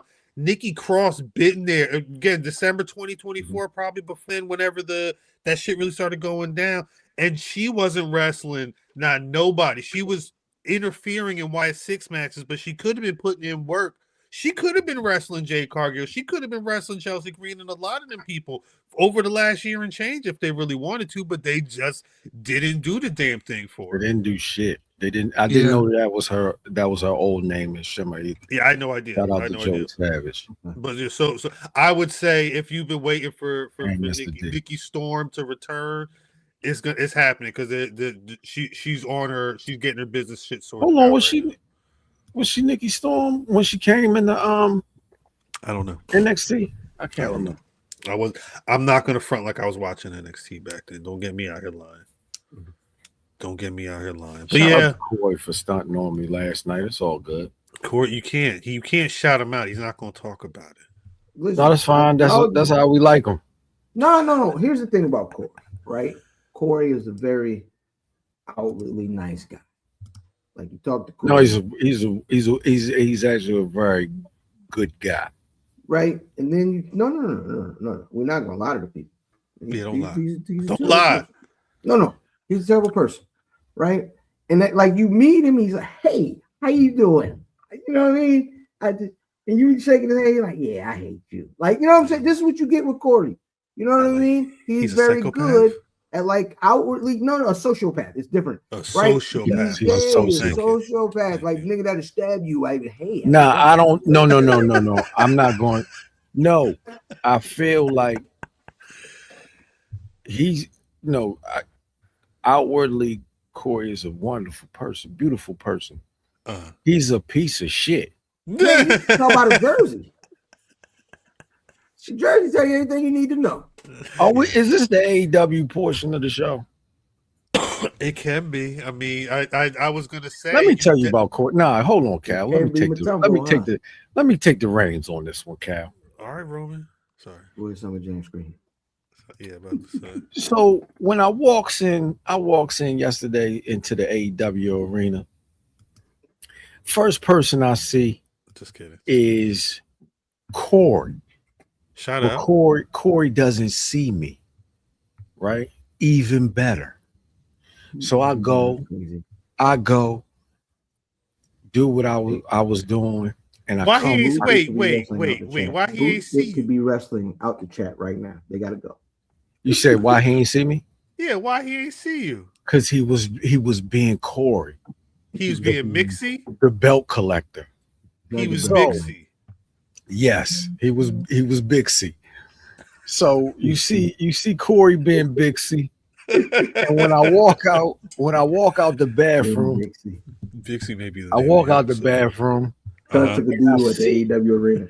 I see a semicircle, sort of like Raekwon's part. He was rapping. Corey was rapping in that circle.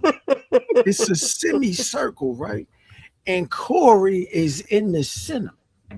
Rapping? He's in there being, you know what I mean? Being Corey. Holding court.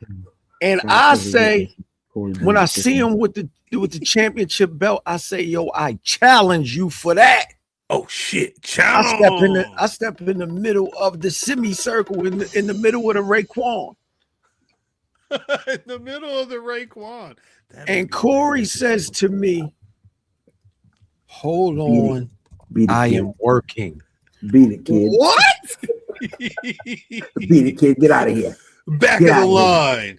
Yo, he hit me with the hold on, I'm working. Nigga, what? Hold on.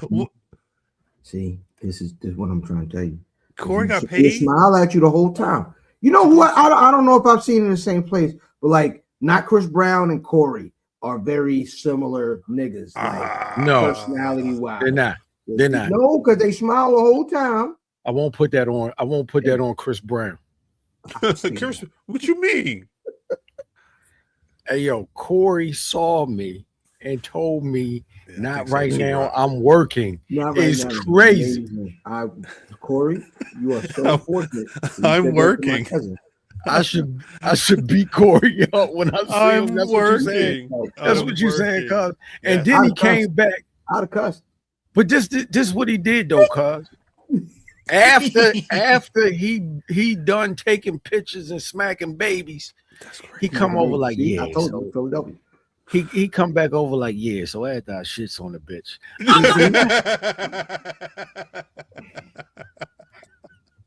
I see. And that was my AEW story. There we go. Shut the I'm working. Get out of here. Hey, nigga, I'm working. Hey, nigga, kid, I'm working. Back of the line, pal. Hey, yo, look what he's saying. Look at what he's saying. This is how I hope the chat see this. I granted you some time. I'd have smacked that goddamn belt on the floor and stepped on it. Dang.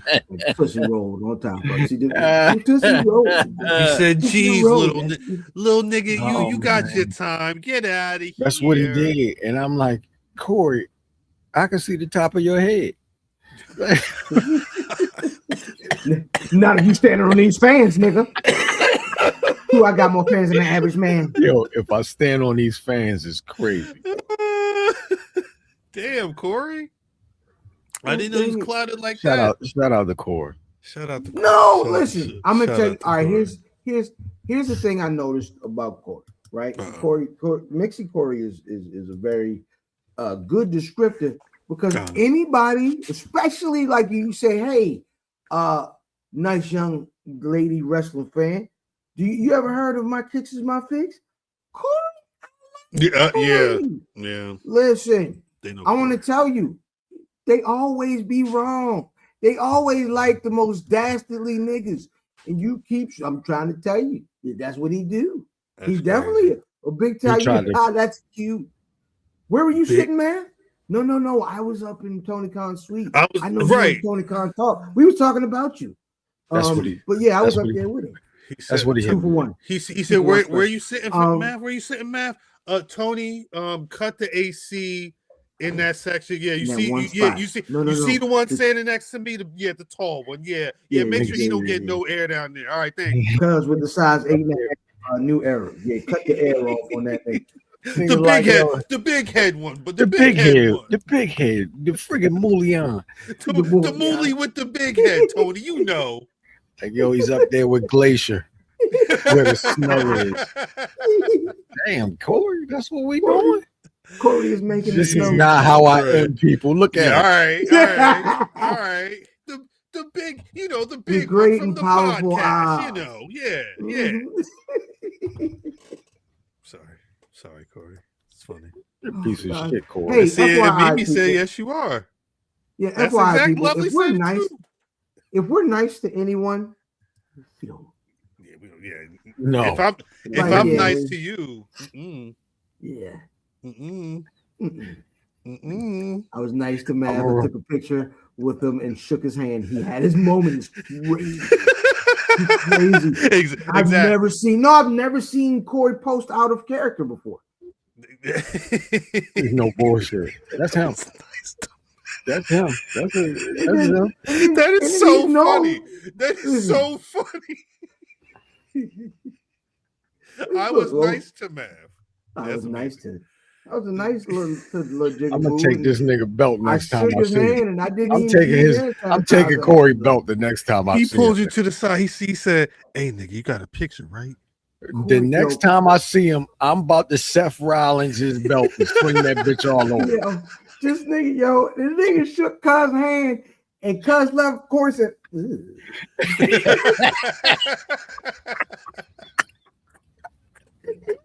he Hulk Hogan them yogi.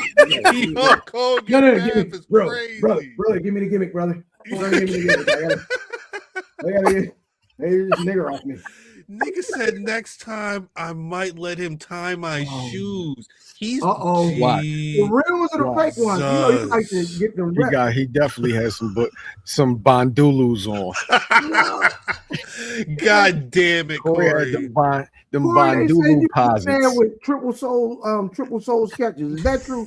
And them niggas said no. Them Bondulus on, son. He said, no, I matched the belt. Wow, Bondulu. It's got to coordinate. It's got to coordinate.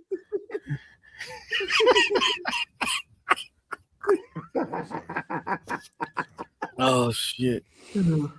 Yo, said Corey was out there like Virgil. He's like, yeah, $35. You can tie my shoes. No, I'm not gonna have them on. Oh shit. My kicks are my fix. Wrestling superstar. I'm sorry. I knew it. Look. Lovely said that nigga charged her for a picture. God damn, Corey. Not a picture of him. He took a picture of her. He charged her to use the camera. Goddamn. He said, "Clink, can I give me $20? 15 out. 15 out. I get another one. Clink, come on. A whole piece of shit. How was the rest of it? It's so weird though that you guys are both really close and personal friends with Tony Khan. I know, right? Like, how does that? Like, do you guys vie for his attention? Like, hey, Tony, no me. Like, is that what y'all do over there? I don't know. I know nothing on what you speak of. What are you talking about? Look at this. These are not accurate depictions. That you testify in court. That is how he testified in court. Yeah, I don't know. I don't know what level friendship. Facts. I don't know what level friendship Mav has with Tony Khan, but I just know one day you're having a conversation. Next thing, all right. So I'm going to Dynamite tonight. I'm gonna see y'all later. Tone hit me. You'll say Tone hit me. Tone. Hit me, say come through. Tone on the tone. Cause do you bring the no not in the arena.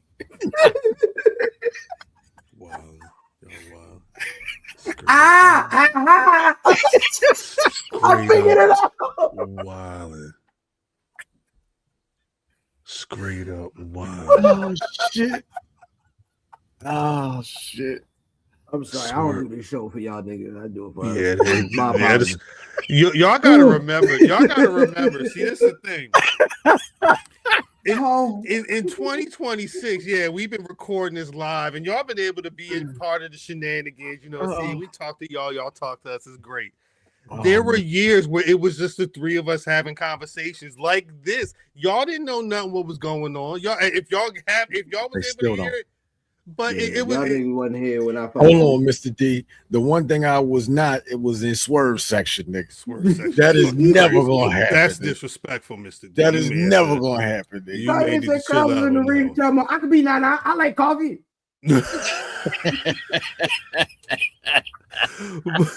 Never. What, Oh Matt? my god, the whole thing's been a work. These niggas is friends. 100%. 100%. I know. Oh, Yeah. shit. Wait, Never. I told you that Kevin Knight match was gonna be first, though. Yeah, Oh, it's a beautiful thing. I told you. It's a beautiful thing. I'm gonna keep it a buck. When the dark match started, you got Sting's son, Steve Borden. Steve Borden came out to the old Stevie B. Sting Surfer. He came out to the Surfer Sting music. Shout out freestyle. Had a nice little match with a masked fella. It wasn't the fat ninja though, but he had a nice little match. Shout out Ninja Mac. Okay, Yeah, that's who I meant, Fat Ninja. got you. So he put him in a full Nelson, got him with a full Nelson slam for the 1, 2, 3.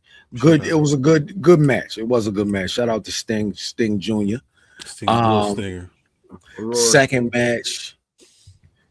match, Hook came out. Hook was fighting QT Marshall. QT Marshall has lost a lot of weight. Yeah. QT Marshall looks great. Yeah, I just QT is working. I feel like he's training. No, he looks.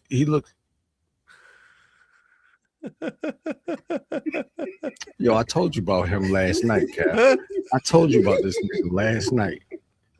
Nobody's going to know the conversation, but I told you about it. Hey, yo, if you ever seen, if you remember when it was a episode of Fresh Prince when Will was like, Carlton, they got such and such down at the whatever, and he ran. Yeah. When Sting Surfer music came on, Corey ran like that. That makes sense. Oh, I said, nigga, if you don't get your phone posit wearing ass out. Hold on, now let Jesus Christ. Goddamn Bondulu posits. You don't get your ass out of here. So he had his phone posits with a Fila sign on him. Yeah. Fila posits is crazy. Yo, Fila posits. Fila posits, yo. They go with the jersey. No, that's They shit. Singing help you up. Oh, nigga. Sorry. Hold on. They had but like you were saying, Kel, going back to what you were saying, Kevin Knight came out. Shut up. Off the rip. The bitch was on fire. Facts. I'm talking about the arena was on fire. The only shit that was fucked up was the black man sitting 2 seats down from me was cheering for Kevin Knight to lose. Why? What the had to be his brother. He had locks like Corey, so I assumed he knew him. That was Corey. Cousin Nerve, yo. Nerve. And I'm looking like, yo, what are you doing? How is this not even like? Why is that your thing? I don't understand. Yeah, I don't. When I see Kevin Knight, I see. You know what I mean? But whatever. So that shit set it off right. That set the night off right. Right. And the rest is history for me. He was gone. No. So I. Sorry, Tony. Thank you very much. Appreciate the Kevin Knight win. I'll see you in the morning. Yo, the beautiful thing is Jordan Blade wrestled in the next match. Jordan Blade won AEW. Yes. She wrestled in the next match, which was fire to see her. Shouts to her. And then from there, yeah. Well, what I mean, it was what you got an Okada match. Did you see the Darby Allin Brody King match? By that time, I was home. That makes sense. Yeah, but I saw everything but that match. I think that was the only match that I missed. The Okada match. Okada did Okada. Him and Ace Austin was fire. No bullshit. That was good. Ace Austin did his thing. What was that? FTR and shit, who was it? FTR and I don't remember. Edge and Christian. Oh, that was a match, wasn't it? FTR, Edge and Christian. That was my Beyond Burger break. So, Right. I was at the Beyond Burger stand at that time. Which I mean, the legit the crowd went up. That's the one thing that I liked about last night was everybody was into it. From the motherfuckers who was down, the influencers who were on the floor, to the motherfuckers who paid the $16 to get in the bitch. It was on fire last night, straight up. So I'm gonna try to hit the joint in New York. It sounds like everybody trying to hit that. What's that? Double or Nothing? Double or Nothing, yeah. Lou keep back and forth about it. Cause my man Takashita, Takashita, it's gonna be Takashita and Okada. Takashita and Okada. I've been waiting. That's going to be insane. I've been waiting for that. That's what I'm waiting. Everybody's been waiting for that. So Takashita came back last night. You know, it went up when Takashita came out. Yeah, because Takashita, he had them pants on. He had the karate pants on. A gi? No, they was like, you know how like they the gi pants.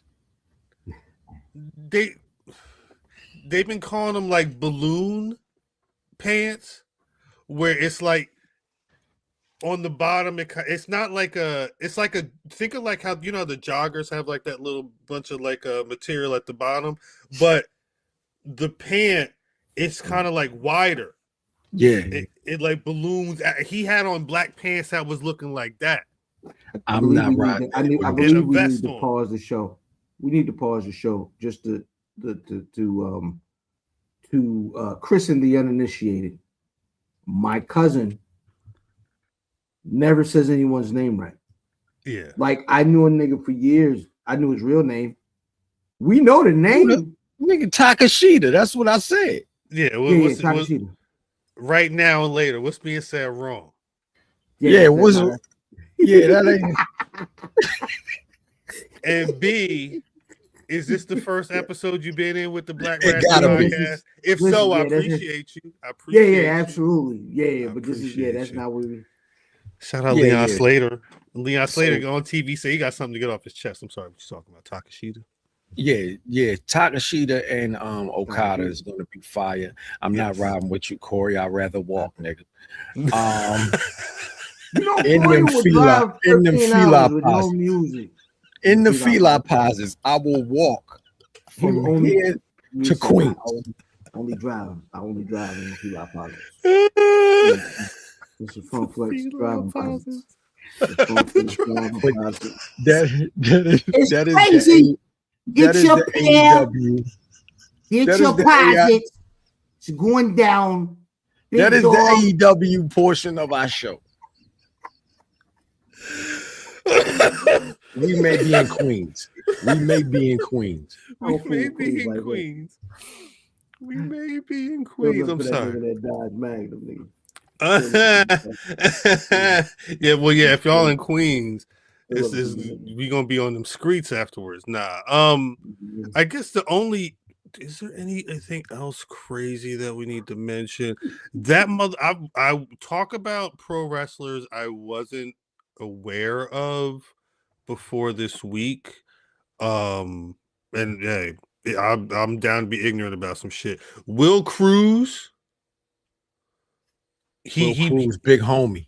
He hit a moonsault on D'Angelo on NXT, and then the next day I just kept seeing highlight reels. The moonsault wasn't the key. That wasn't the thing. It was the highlight reels. Seeing the highlight, because I mean I don't know. He's a big dude. He looked like if Terry Gordy was bigger but could move, or like if King Kong Bundy could move. he got like that type of he carried weight King on Kong Sunday.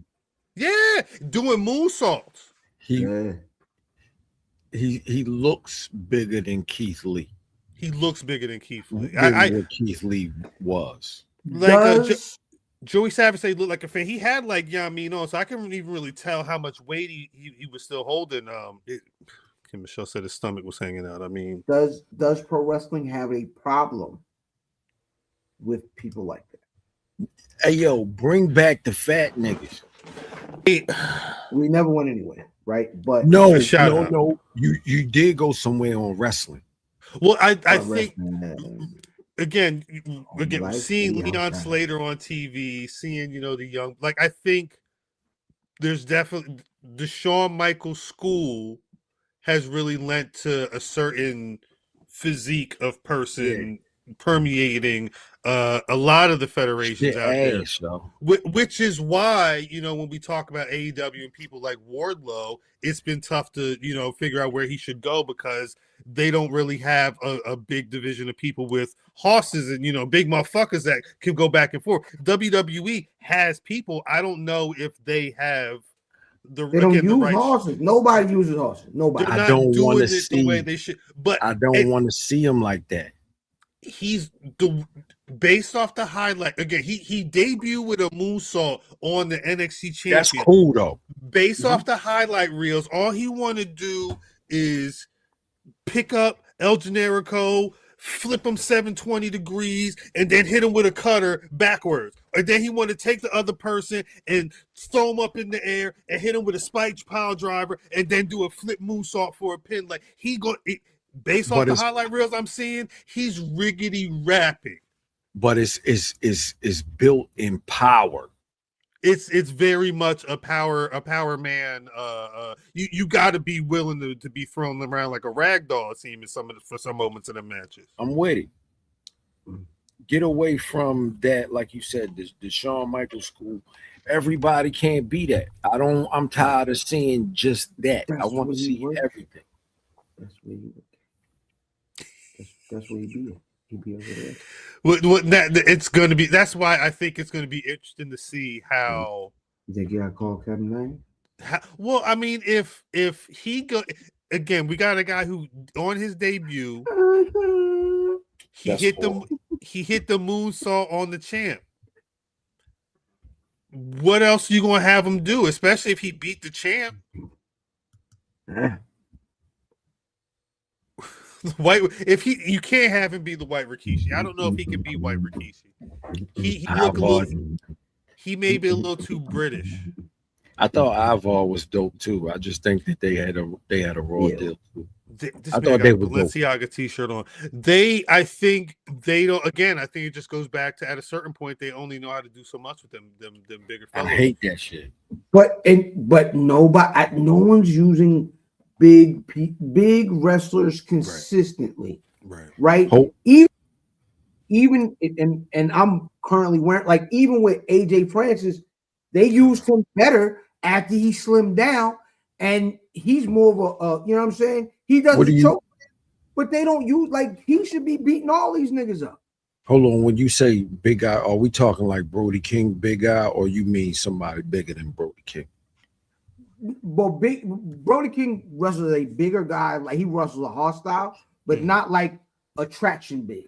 Right. Oh, right. Okay, yeah.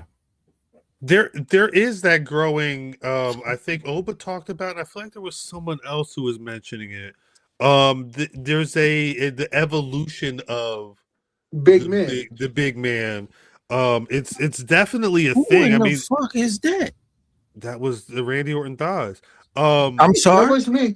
I've been trying to talk. I've been going in and out for some reason, but I've been trying to in the thighs. No, I go in and out of those too. But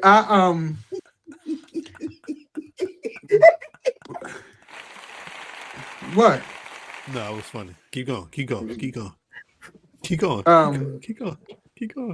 But I think there's an appetite. People want to see horses. I think we're getting to a place where people are tired, not tired, but yes, in the thighs. I think people are tired of Keep of going. Keep going. I think people are tired of the flippity flip, regular looking bodyguard. They want, especially for these ticket prices, people want to see We want big thighs. barbarians. They want to see gladiators. They want to see Attractions. people who are like, wow, look at this guy. You know what I'm saying? Like that was a great time, and I think every era has their type, right? I think we're getting into an era now where people want to see massive, like I'll knock your chest through your block back, off. right? I'll Kind knock of your guy. block off, niggas. I like it. That's that. When I saw Will Cruz, I said, yeah, show me more of that. I think they have to. I still think they need to teach people to want that still. And I think you have to have a bunch of guys, or not necessarily a bunch of guys, but more than what we've seen recently. Because those guys, when I was coming up specifically, they were the guy. They were the foil for your babyface champion. Mm-hmm. And Yeah, I still don't Vader, think yeah. we've gotten those. And maybe we should teach people to need those. And I think how we do that, teach people, is make AJ Francis the TNA World Champion. And I'm with it. Make AJ Francis the goddamn TNA World Champion, and teach me. Make AJ Francis TNA champion. No, I don't want big meaty men. What you mean? What you mean? What's wrong with big meaty men? Yeah. What's wrong with him? What's wrong with him, man? I don't want. Why you don't want him, man?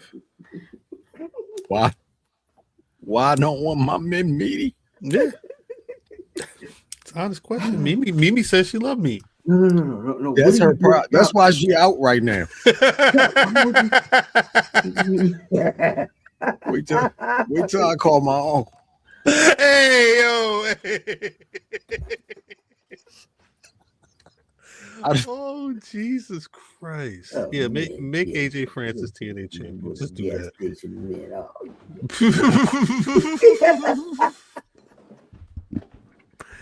This has been insanity. Yeah. Oh. Maybe that's it. I think that's it. No. I have a complaint. I have a complaint.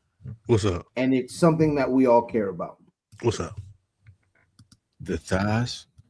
No, you gotta shut up. Stupid. I hate the concept of an Obafemi open challenge. I absolutely hate it. Yeah. I absolutely hate it. I think it's lazy booking. I think it's completely lazy booking. Listen, yes, we love Oprah. We love Oprah. But I'm gonna tell you like this. When we talked about Bray earlier, there was a point in time where they just had Bray Wyatt come out and cut promos for no apparent reason. Right. And we lost the plot. Like, we lost what was cool and dope about that thing. Mm-hmm. And we love Obafemi. And then Obafemi came into his own right before Mania. He had a couple weeks of actual promo, and the stock rose. Yeah. They aren't ready to put a title on him. Right. But they know they need to keep him. They know that he should be around. We should see him. Right. We've seen too many open challenges. There was just an active open challenge recently. Someone else just started another open challenge. Right. Do something creative to keep this man around. But an open challenge is just lazy. It's not the move, yeah. Nigga, he don't have anything that I want. I'm not walking in to get my ass whipped for nothing. Just be clear. Carmelo Hayes had an open challenge. That's how he lost his title. Trick won that title and said, I'm not doing open challenges. When you see me, you got to pay to see me. Facts. You got to pay to see this title. it feels so weird then for She's the person stupid. who's he's very much the attraction, but for him to be like, I'm doing an open challenge because, like you said, what do you aside from gloating that you beat Obafemi, however, whatever fucking shotgun you snuck into the ring to incapacitate him, you don't get a title. No. What's the point of the open challenge? It's just matches. And this is what I was saying when we were going into Mania. Is I was worried about the then what right over after beating Brock. Right? Is the okay? How do we keep him interesting? Because the next thing after beating Brock Lesnar is I need to be looking at one of them goddamn world title. Like come in. Because I beat Brock. I ain't worried about nigga you Seth Rollins. Nah, nigga, I don't care about no Seth. I beat Brock. I put foot in Brock. I squashed Brock. What is the conversation? You niggas ain't none of you niggas. Roman didn't squash Brock. Nobody squashed. I ran through Brock like a high school hallway.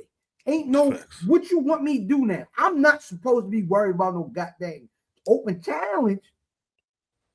No, niggas, give me the belt. Give me both of them. Because I beat both them niggas up.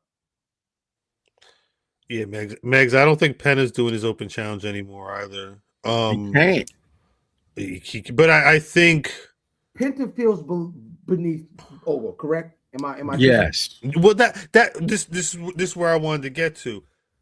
Before Mania, when we were talking about Drew and Jacob Fatu, I said at a certain point, Jacob Fatu's likely going to be going for a world championship because if he beats Drew McIntyre, that's that main event scene.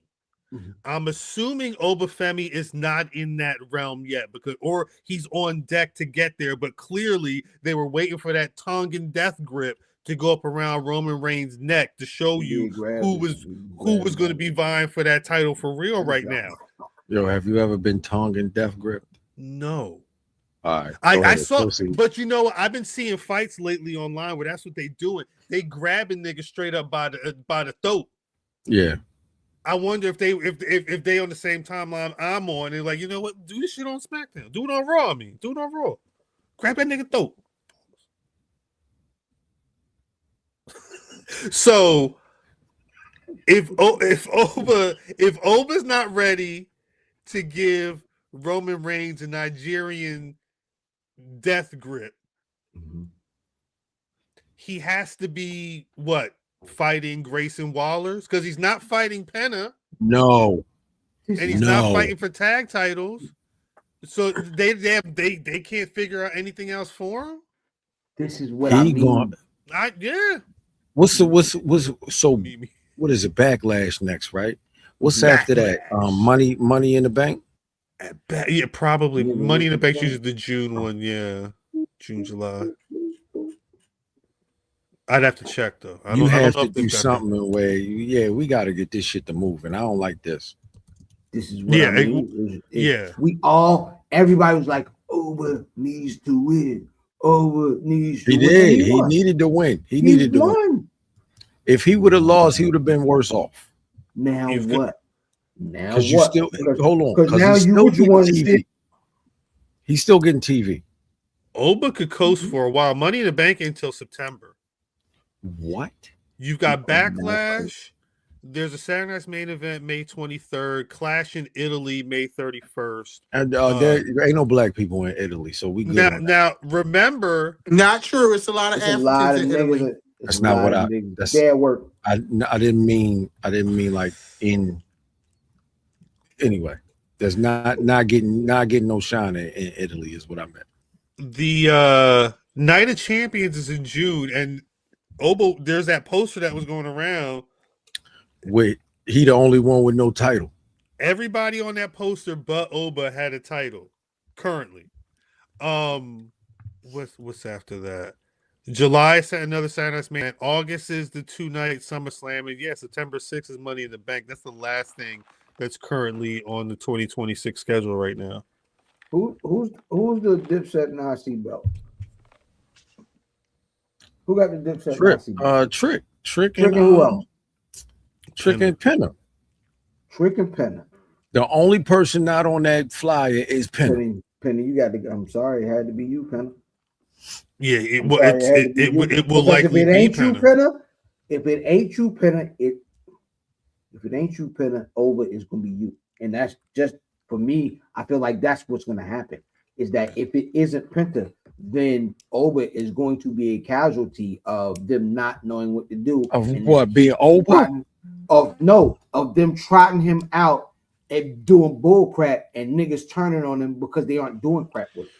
And so you have to either do something with him, or I don't think they're gonna waste him. I think they're gonna give him that IC belt. I don't think they're gonna waste him. I think Penta got a WrestleMania moment. Mm-hmm. He got the belt. He got a lot of nice things. You know what I'm saying? I think now he's probably gonna lose it to Obafemi. And I think that's fine. Or they might pad it in a triple threat or something like that. You know how they like to do. Yeah. Because there's a whole nother path for where Penta can pull his brother back together and they can the tag team. But you fucking Javon Evans at the same time. Man, if Javon got time, he'll be all right. I was going to say that they're also okay with fucking Javon. I mean, they did that the entire NXT. No, I see. He ain't get fucked in NXT.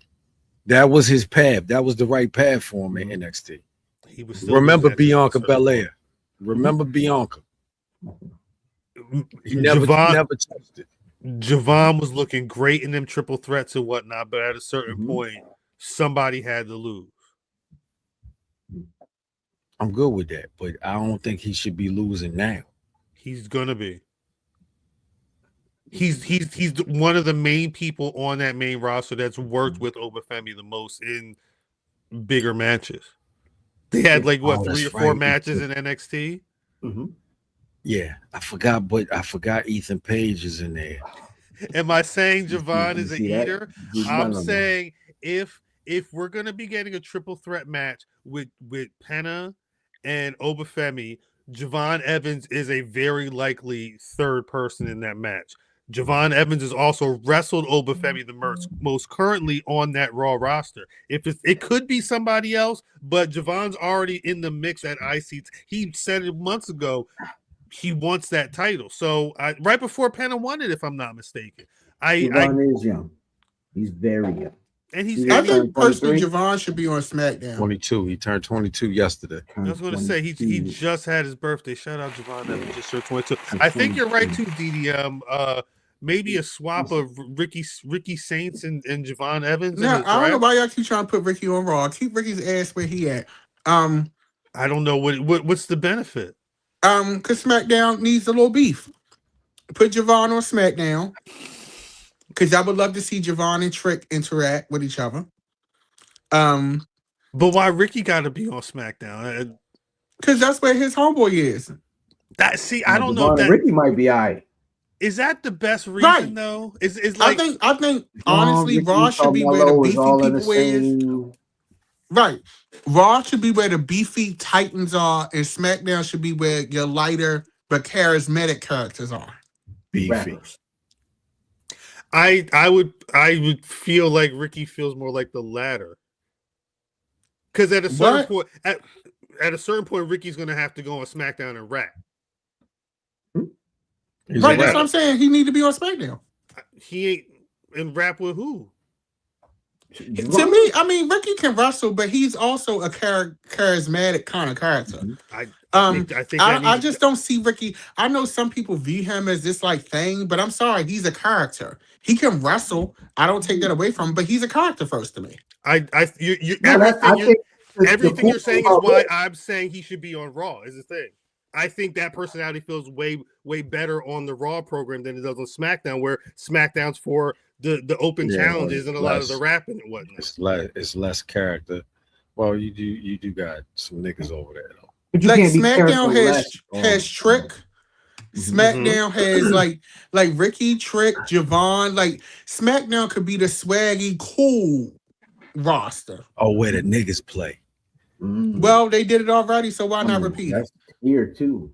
So. I fear that Ricky Saints is not on SmackDown to be swaggy. If he's there to be swaggy, it's to be standing next to somebody to be giving them aura. And then you got Carmelo Hayes on SmackDown.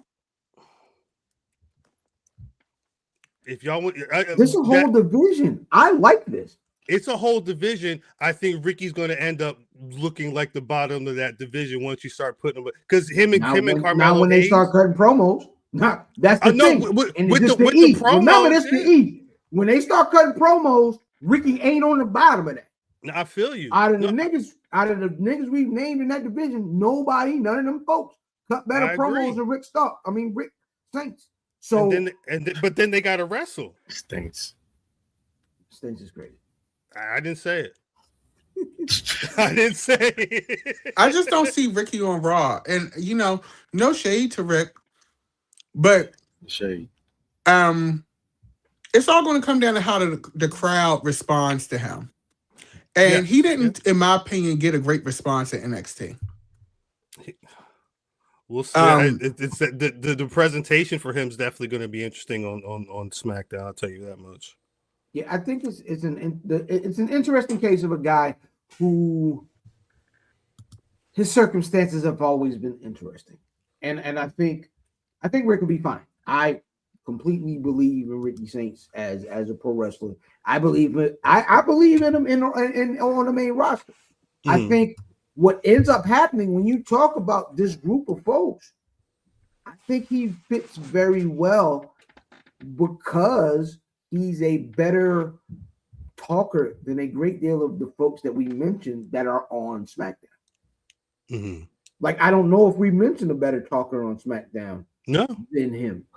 I mean, we got SmackDown. I think he's probably going to be giving them the best shine on the mic. Yes, especially at this company. No, I feel you, and I think adversely, just like the same reason I think Trick Williams is down there. Maybe they want him to get up his wrestling acumen with the people on that show where you got to be rapping every week. Maybe that's why they want him against Carmelo Hayes all the time. But that would mean that he would be getting destined to be going somewhere. So we'll see. I think, like, to DDM's point, I think we will. It's really going to be what's he going to look like. Friday, I believe, is when he debuts on SmackDown. What's up? Speaking of talkers, and I know we complained a great deal about celebrity use during Mania. The wrestling folks did. Did y'all see the report that they talking about? Stephen A will be an integral part of SummerSlam. Listen, does that just mean theatrics? Like, because I can't imagine he's going to be getting analytical for real with this. No, if you've been watching his wrestling conversations. He had a long talk with Paul Lee, and he understands where he is in the pantheon of, like, personalities. He knows niggas don't like him, right? He also knows. Oh, I'm sorry. He also knows that's a wild. I'm giving homeboy. I'm giving the 15 seconds that homeboy wants, and then you good. I'm glad you got your comment off, but like, what he knows, he's gonna come out there and everybody is with the booze, right? Which is true. That's gonna happen. But we just saw, and just from reports, it looks like they wanted to keep using McAfee, but McAfee was like, "No, nigga, I still got to have a career outside of this. Y'all not gonna make the whole earth hate me." So he got out of it. Stephen A. I don't think Stephen A. has that level of awareness. He knows that people don't fool with him, but I don't think he knows that he would need to get out of there because that type of go away heat will turn real quick. It's real. Yeah. And I don't think he gets that. It's real. Niggas don't. You can tell by how he keep his head. He going. Cal, I told you last night. Bald head niggas have a certain level of awareness. This is what I'm told you about. No, this yeah, nigga. You see why I wear hats all the time? I don't. Funny enough, on here I might, but see, look, in real life I'm not wearing no goddamn hats. But you have to have a certain level of awareness to know, like, right? Nah, niggas don't fool with that. Niggas don't want to see that shit. But just like Pat McAfee, put him on the TV. He'll learn real quick because eventually. But he's not, because he expects. So he's gonna go on TV, and there's going to be an expectation of they're gonna boot me. No, right? No. You think he's going to have enough discernment to be like, this is go away heat? No, no. But who y'all talking about? Stephen A. Smith. I think. Oh yeah, that's a mess. At a certain point, though, knock it off, man. Because if it's not working, there's other people that are going to have to say, "Get this shit off the TV," right? Like he. It's gonna be too late when you get to that point. You heard what my cousin was saying when he was like, "Yo, it's people saying, why is wrestling on my ESPN?" Oh no, I saw the conversation that Mark Henry had with the black dude on the radio. I watched the clip. Yeah, there's gonna be why is ESPN on my wrestling? No, it goes back to what I have said for the last, how long I've been doing this with y'all? 2 years, 3 years, something like that. Oh, it's been 3 years. It goes back to what I've been saying. They keep trying to make this a real sport, and it's not. It's not. Okay? It's not what it is. It's not. It is Broadway with stunts. Vince McMahon understood that he had a camp, carnival, circus product. Mm-hmm. They keep trying to make this the NBA and the NFL, and it's not. Is real sports fans who do not watch wrestling are like, what the hell is this shit? Yeah, that's the part, right? That is the part. And it's the thing that they do. It's why they made Unreal. Mm-hmm. For real. This is really, they made Unreal to teach people who don't already watch wrestling how to watch wrestling. Right? That's why they made it. So it wasn't made, I'm sorry, Bubba Ray Dudley or all of the old school wrestling niggas that hate the concept of the business being exposed, right? Sorry to all the old school fans that aren't ready for the business to be exposed. They didn't make that show for you. Right. They signed with Netflix because Netflix is one of the biggest platforms out here on ERF, right? On Earth. Yeah. Yep. And that's who they are trying. It depends on, you know what I mean, whatever phonetic spelling you're trying to work with. However, they are. Sorry. They're on Netflix for a purpose. Mm-hmm. To broaden, because TKO sees bottom line. TKO doesn't know. TKO is what the niggas that bought WCW in the 90s was doing. Hey, hey, don't do that, please. Thank you. But what happens is it's about a bottom line, and it's about broadening an audience, and so that's what they want to do. However, sometimes the audience don't like. You cannot alienate your base, your hardcores. Right. For niggas that might check in because their favorite rapper might be involved in the storyline, get out of my TV, please. But the consistency of whatever that is can harm you more than it can help you in the long term. And that is what TKO has to understand, but they don't, because that's not their vision. Their vision is give me money. Money. Give me some money. Get this nigga out of here just off of GP. Well, no, but Rock, I think that's the thing. I mean, because yes, when we first started this conversation, when you really think about it, a lot of the let's take it real sports serious was part of that was when they went to Fox and they were trying to present it was fucking Brock Lesnar, it was Cain Alvarez, it was Tyson Fury. Like they were getting that stuff invested then, and none of that shit made any sense when they first started really going for it back in Velasquez. 2019. Cain Velasquez, I'm sorry. That's racist. I what you want me to do? Appreciate you for correcting me. At a certain point, though, we are jerks in real life. At a certain point, you're right. When you have a person who is in the creative to say, boom, we understand that we can dabble in the sports, but we still have to keep it entertainment. Now you've got TKO, who they mostly do sports, and they figure they can just add some entertainment, and it's not working. It's not going to work. It's not going to work. But they're going to have to get hit in the head with this shit. There's nothing that anybody's going to, because just like the AI, just like everything else, they're out there in the world saying we are making these decisions. We know the price point that we put in the tickets at. People going to pay the shits. You're not going to go to WrestleMania? That's what they're saying. Well, they starting not to. But you see, ain't that what I always been saying? That's what I've been saying offline. You got to show improvement, because at some point they got to know that people are disgruntled. Yeah, whether it's not buying the tickets, whether it's not going to, whatever the case may be, you got to stop giving them the money. That's the only way they're going to show it. I don't know. Looks like another love TKO. Outstanding. So shout out to Teddy Tender. Never mind. I just think like a lot of people are already like prognosticating doom and gloom, and I don't think we're there. I don't think we're there.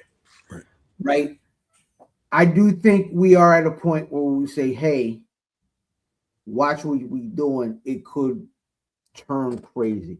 Like I said, we watched this before.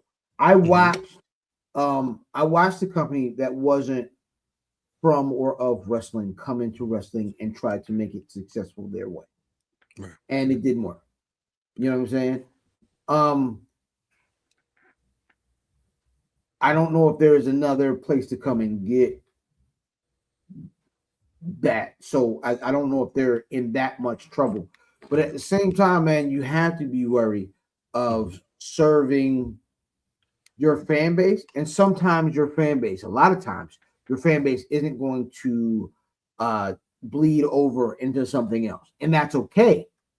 But it's more important to serve your audience in this era and super serve your audience in some cases than to try to broaden your horizons and kind of ignore your actual base for new niggas. Sometimes you can't trust them niggas over there. You cannot.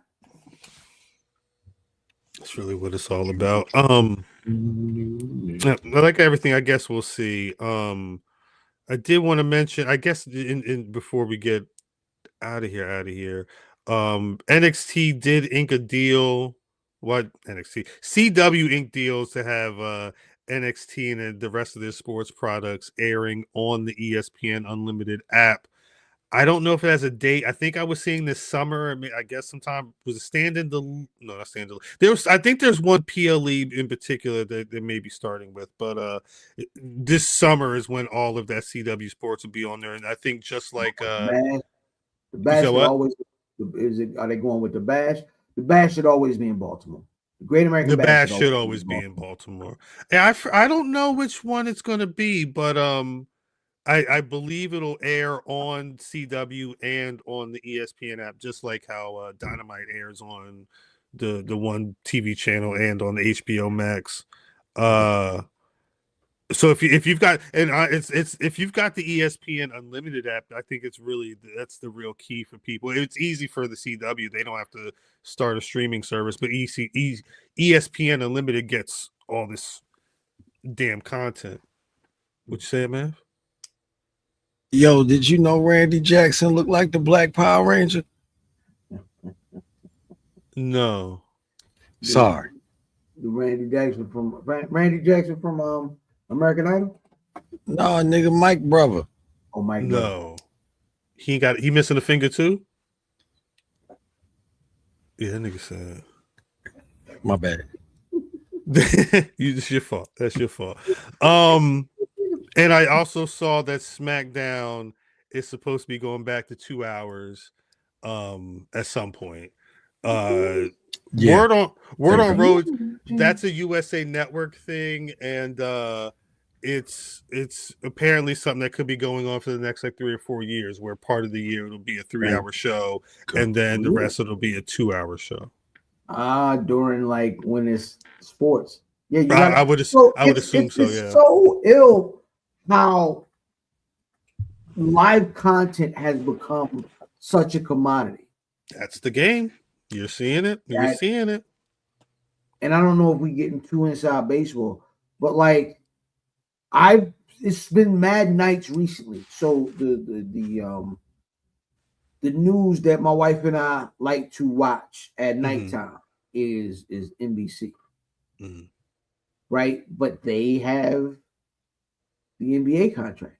So that's been the news has been preempted on the at 11 the West Coast games that aren't on TNT like they should be, are on goddamn channel 11 when I'm trying to watch watching the news. Yeah. Nobody want to see that shit. Let's go basketball. But that is crazy. Shout out my Pistons were fighting with the ways that weird team that they playing. It's like a bunch of like weird fan. Anyway, keep going.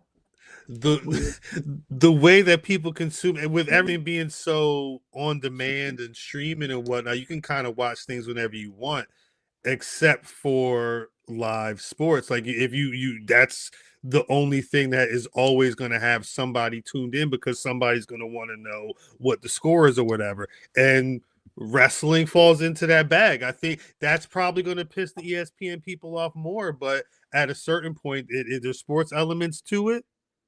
It's going to be on for 3 hours, maybe longer. We can sell how much ad space against it. That's where it starts.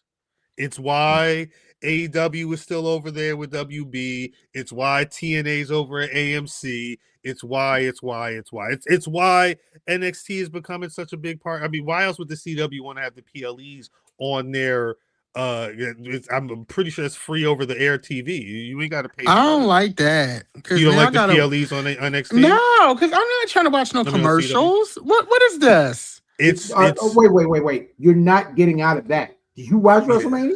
Yeah. That the days of non-commercial wrestling is over. The day of the geeks is over. They're set up. The thing is even if you watch them on YouTube, you still have those breaks in there, or you're gonna have like them moments is in. They'll show you random stuff, future or commercials for other shows or whatever that are WWE related. Those are essentially commercial break blocks anyway. They're just going to now. So basically, they just don't want me to watch it no more. That's what you're saying.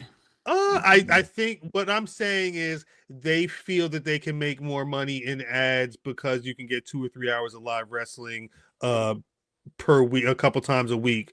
And if you don't want to watch it because of that, you're very well. You can go watch YouTube or whatever. I think is what they're probably saying. All right, whatever, y'all. That's what they're doing. That's the unfortunate name of the game. Listen, so we watched. Full disclosure. So we watched night 1 of WrestleMania at Racist Jimmy's, right? And never going back. Yeah, no, we're good.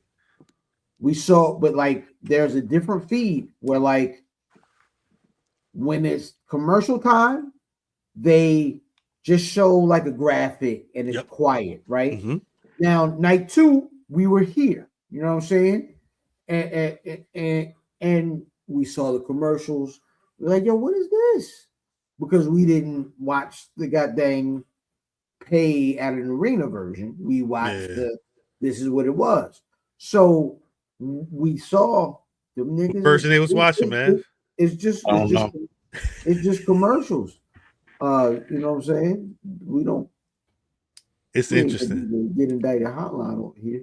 Well, no, 100%. But it's a funny game, and you see how they playing it because again, I think a lot of what they've been doing with the live stuff, especially because AAA is the same way. It's got the Spanish commercials probably playing when we're seeing Be Back, commercials playing Be Back in a little bit. On Fox Latino or whatever, they're playing. They're playing whatever commercials. Sábado Gigante. After these messages, That's all we'll be it is. right back. It's they get, again, we talk about TKO trying to get as much money as they can. This is another way that's going to be way more prevalent than you see some other ways, unfortunately. Looking back over the years, I think I shed some tears. Try to find myself time and time again. This time I'm gonna win. Rest in peace, Ray Nathan Scuzz. Number 2-time loser. I think I better let it go. Looks like another love TKO. Oh. Is that what he peed on him too, He right? peed on him too. He pissed on him. He deserved that shit. He Who did. peed? Sugar Hill. Yeah. Ray Nathan and then pissed on Ray that Nathan pissed on that man. On Sugar Hill? Yeah. I never saw that movie. Yeah, fuck Lally. Fuck Lally. Fuck. You should watch Sugar Hill. That's an excellent film. That's an excellent Yeah, I've never film. seen Sugar Hill. That's one of the movies my mother and them used to watch, and they used to tell me, "Go in your room." My favorite movie. Hey, It was BDM adult. Fiction. Yeah, it was adult. Yeah, Yeah, That's my favorite movie. That's a good one. That's a real good one. Though. Oh. You know? Clarence Williams III. Yes, of course. My Squad is my grandma's. Yeah, Yeah, all that other stuff. Oh my God, gas $4.21. It's my fault. Oh, it came down? It came down crazy.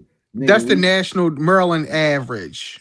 regular. It's gas. actually $4.30. For regular in his gas. beard. Nigga had the noodles. If you got something more than a Camry, Fix up your beard. crazy. We Really? gotta get the fuck out. What is Sugar Hill? Somebody that couldn't spell sugar. Yeah, that's. Oh, okay. Shout out Joey. Don't Shout out Joey Don't be a Savage. jerk to the niggas in the chat. I mean, I was Grove Park You gotta Elementary reserve that School. for us. I was Grove Park Elementary School spelling bee champion. So I am a. Shit was 50 years ago. They done changed the spellings now. Sir, that was 50 years ago for a year. Nah, Okay? Shout out Saquon Sugars having the correct. Just because you got a not putting the rotary H phone in it. your house don't mean everybody else can relate. All I right, do. all right, I all right. actually do. It's time to go. It's time to get the fluck out. But chat, y'all let us know as well. We got to get out of here. Yeah. But we want to know, DDM, you got Black Rasslin of the week? This nigga, man. Get this nigga. Who is that man that MJF put his crotch in his face? Shaft. Everybody. Is One of that his his new move? It's not new. He's been doing it for quite some time. Crotch face? Oh, see, this is how ins- you know I don't watch these The people. inside thigh. We're gonna call that the dick defense. So, All right, so boot him out the chat. No. Get this nigga out of here. You can leave the onesie, but he got to go. AI. no. So I'm gonna pick that young man that took the dick defense, Kevin Knight. No. You got to get this nigga out the chat. Right, What are you leave him out doing? What are you doing? Get this nigga out. Why would you say? Why would you say that? Fam. Hey man, new Chocolate City champion, man. I'm gonna go with brother Rob Rockham, man. Congratulations, good brother. He fine. I was here for him. Shout out Rob. Shout out Rob. Brother Mav. Hi, Rob. I'm taking one from Dr. D. Pause. Hey.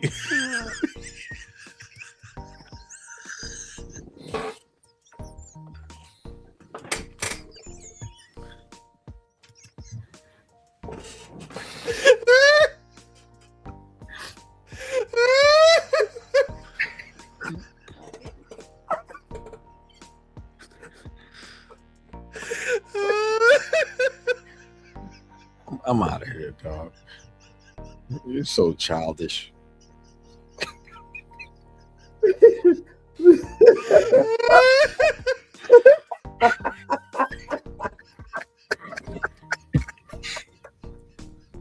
I'm sorry. Woo! I'm sorry. I'm sorry. Ooh. Oh man, damn. Oh, I wasn't prepared. I I'm wasn't. sorry. God dang it, I wasn't prepared. Razor Ramon. Hey, yo. Oh Yeah. man. I'm sorry. I'm sorry. Who's your Black Rash of the week, man?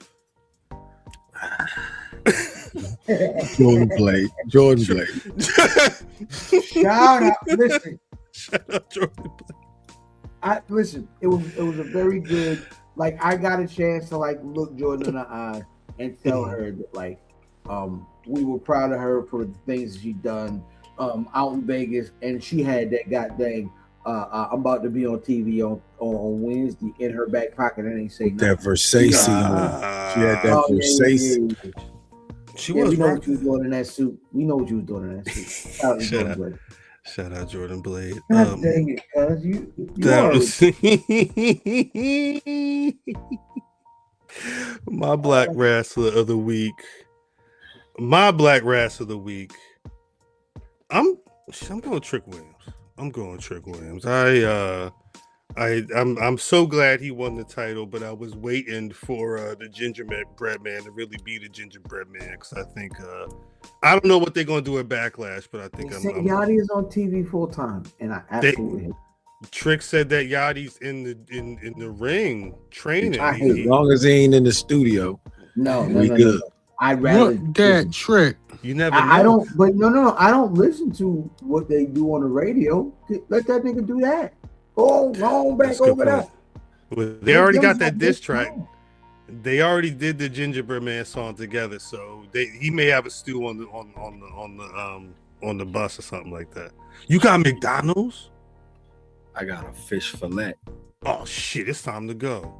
Fillet. Oh my fish. God! Would you look at that all the way at the ninth inning? Not Look at that in the this. ninth inning. Not this. Not You don't need to this. be watching. You need to be writing. Yeah, where your Google Docs at? You got no. Don't listen to them. Don't listen. Get your Google Docs ready. They too aggressive. Oh, I'm somebody sorry. said, Please. okay, this have nothing to do with Please. nothing. But somebody in my state of Maryland walked in Walmart. Can y'all hear me? Yeah. Walked in Walmart and set the underwear display on fire and then stole some jewelry. Now, why you stealing Walmart jewelry? What did George do to you? What did the drawers do to you? The underwear Right. probably more expensive than the jewelry. Wife beaters, no shade. Wife beaters is expensive. A pack of wife beaters is like $20 now. That's my patience. All right, that's crazy. Set the shit on fire. Yeah, that's what I've been paying. It's time to get out of here. DDM, where could the people find you on them social media?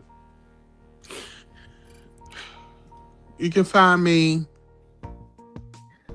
at Dapper Damitis. You know, my Instagram is doing really well right now. It's growing because I talk to the people every day about the world. And people seem to like to hear me talk about the world. Today on America. It's like, no. Go follow. Yeah. At Dapper Damitis. YouTube.com/Secretary of Shade. Although we've been on a hiatus. Our season premiere be whenever I feel like it, probably in the next month or so. Yeah. When things get hot. Because that's long form. Long form is just a lot of work. People need that at some point, though. Brother Fam? You will address me as your champion. I am on top of the world. I had a perfect night one. You won. Because I'm better than you, nigga. Yeah, no. Yeah, He was- don't he wasn't you here. speak to me directly. You talk to Cal to ask me questions, nigga. Yes. Also, too, congrats to you, fam. But I'm watching the news, and one of the guys that's like a spokesman for one of the city offices, I be seeing him on Jack and Grinder all the time, and his pictures look crazy. Wow, no. No. That is akin to snitching. That is snitching, cuz. No, it's not snitching because it's a public profile. snitching. He has the public profile No. picture This on is Jack and snitching. Grinder. You tell me. I didn't say his name. He didn't say his name. Math, where can we find you on them social media? I'm not on Jack or Grinder. My profile is not on there. That's a fact. I mean, they was dancing. The nigga was hitting the move. This Not- nigga dab you. What? At Cal on Twitter. I'm on Jack and Grindr. I'm famous. At Black Rasslin on at Black Rasslin on all your social medias of choice. BlackRasslin.com is the website. As always, you can find Black Rasslin on Spotify, Apple Podcasts, wherever you get your podcasts. We there Friday mornings because we trying to finish recording the podcast. We record every Thursday. YouTube.com/Black Rasslin every Thursday night, 8:35 p.m. Eastern Standard Time. Shit, we giving you 15 mics of podcast of excellence. Ain't nobody doing it like we do. Patreon.com/Black Rasslin for all the nonsense that can't go, which is crazy because it's all types of nonsense that we get able to do on this pod. Shouts out to y'all. Yeah, that's it. BRP 50 season is upon us. Be ready. Appreciate y'all in the chat. Someone said HIPAA violation is crazy. Appreciate y'all in the chat for rocking with us with all the shenanigans. We'll be back next week. I guess to preview Backlash and all that other good stuff. I feel like they just had a pay-per-view. Yeah, they just Backlash is next week. Backlash is like next they just Saturday. doing too much. That's how it go. That's how the calendar. I'm running out of email addresses to watch these pay-per-views. Hey, don't give away all the methods. DDM, please take us out. You must understand that the touch of your hand makes my pulse react. It's America. Do-do, do-do, do-do. I can sing it wrong. Do-do, do-do. 'Cause it's all gotta see what's in this sound of me. Oh, what's love got to do with it? What's love but a second-hand emotion? What's love got to do with it? Who needs a heart when a heart can be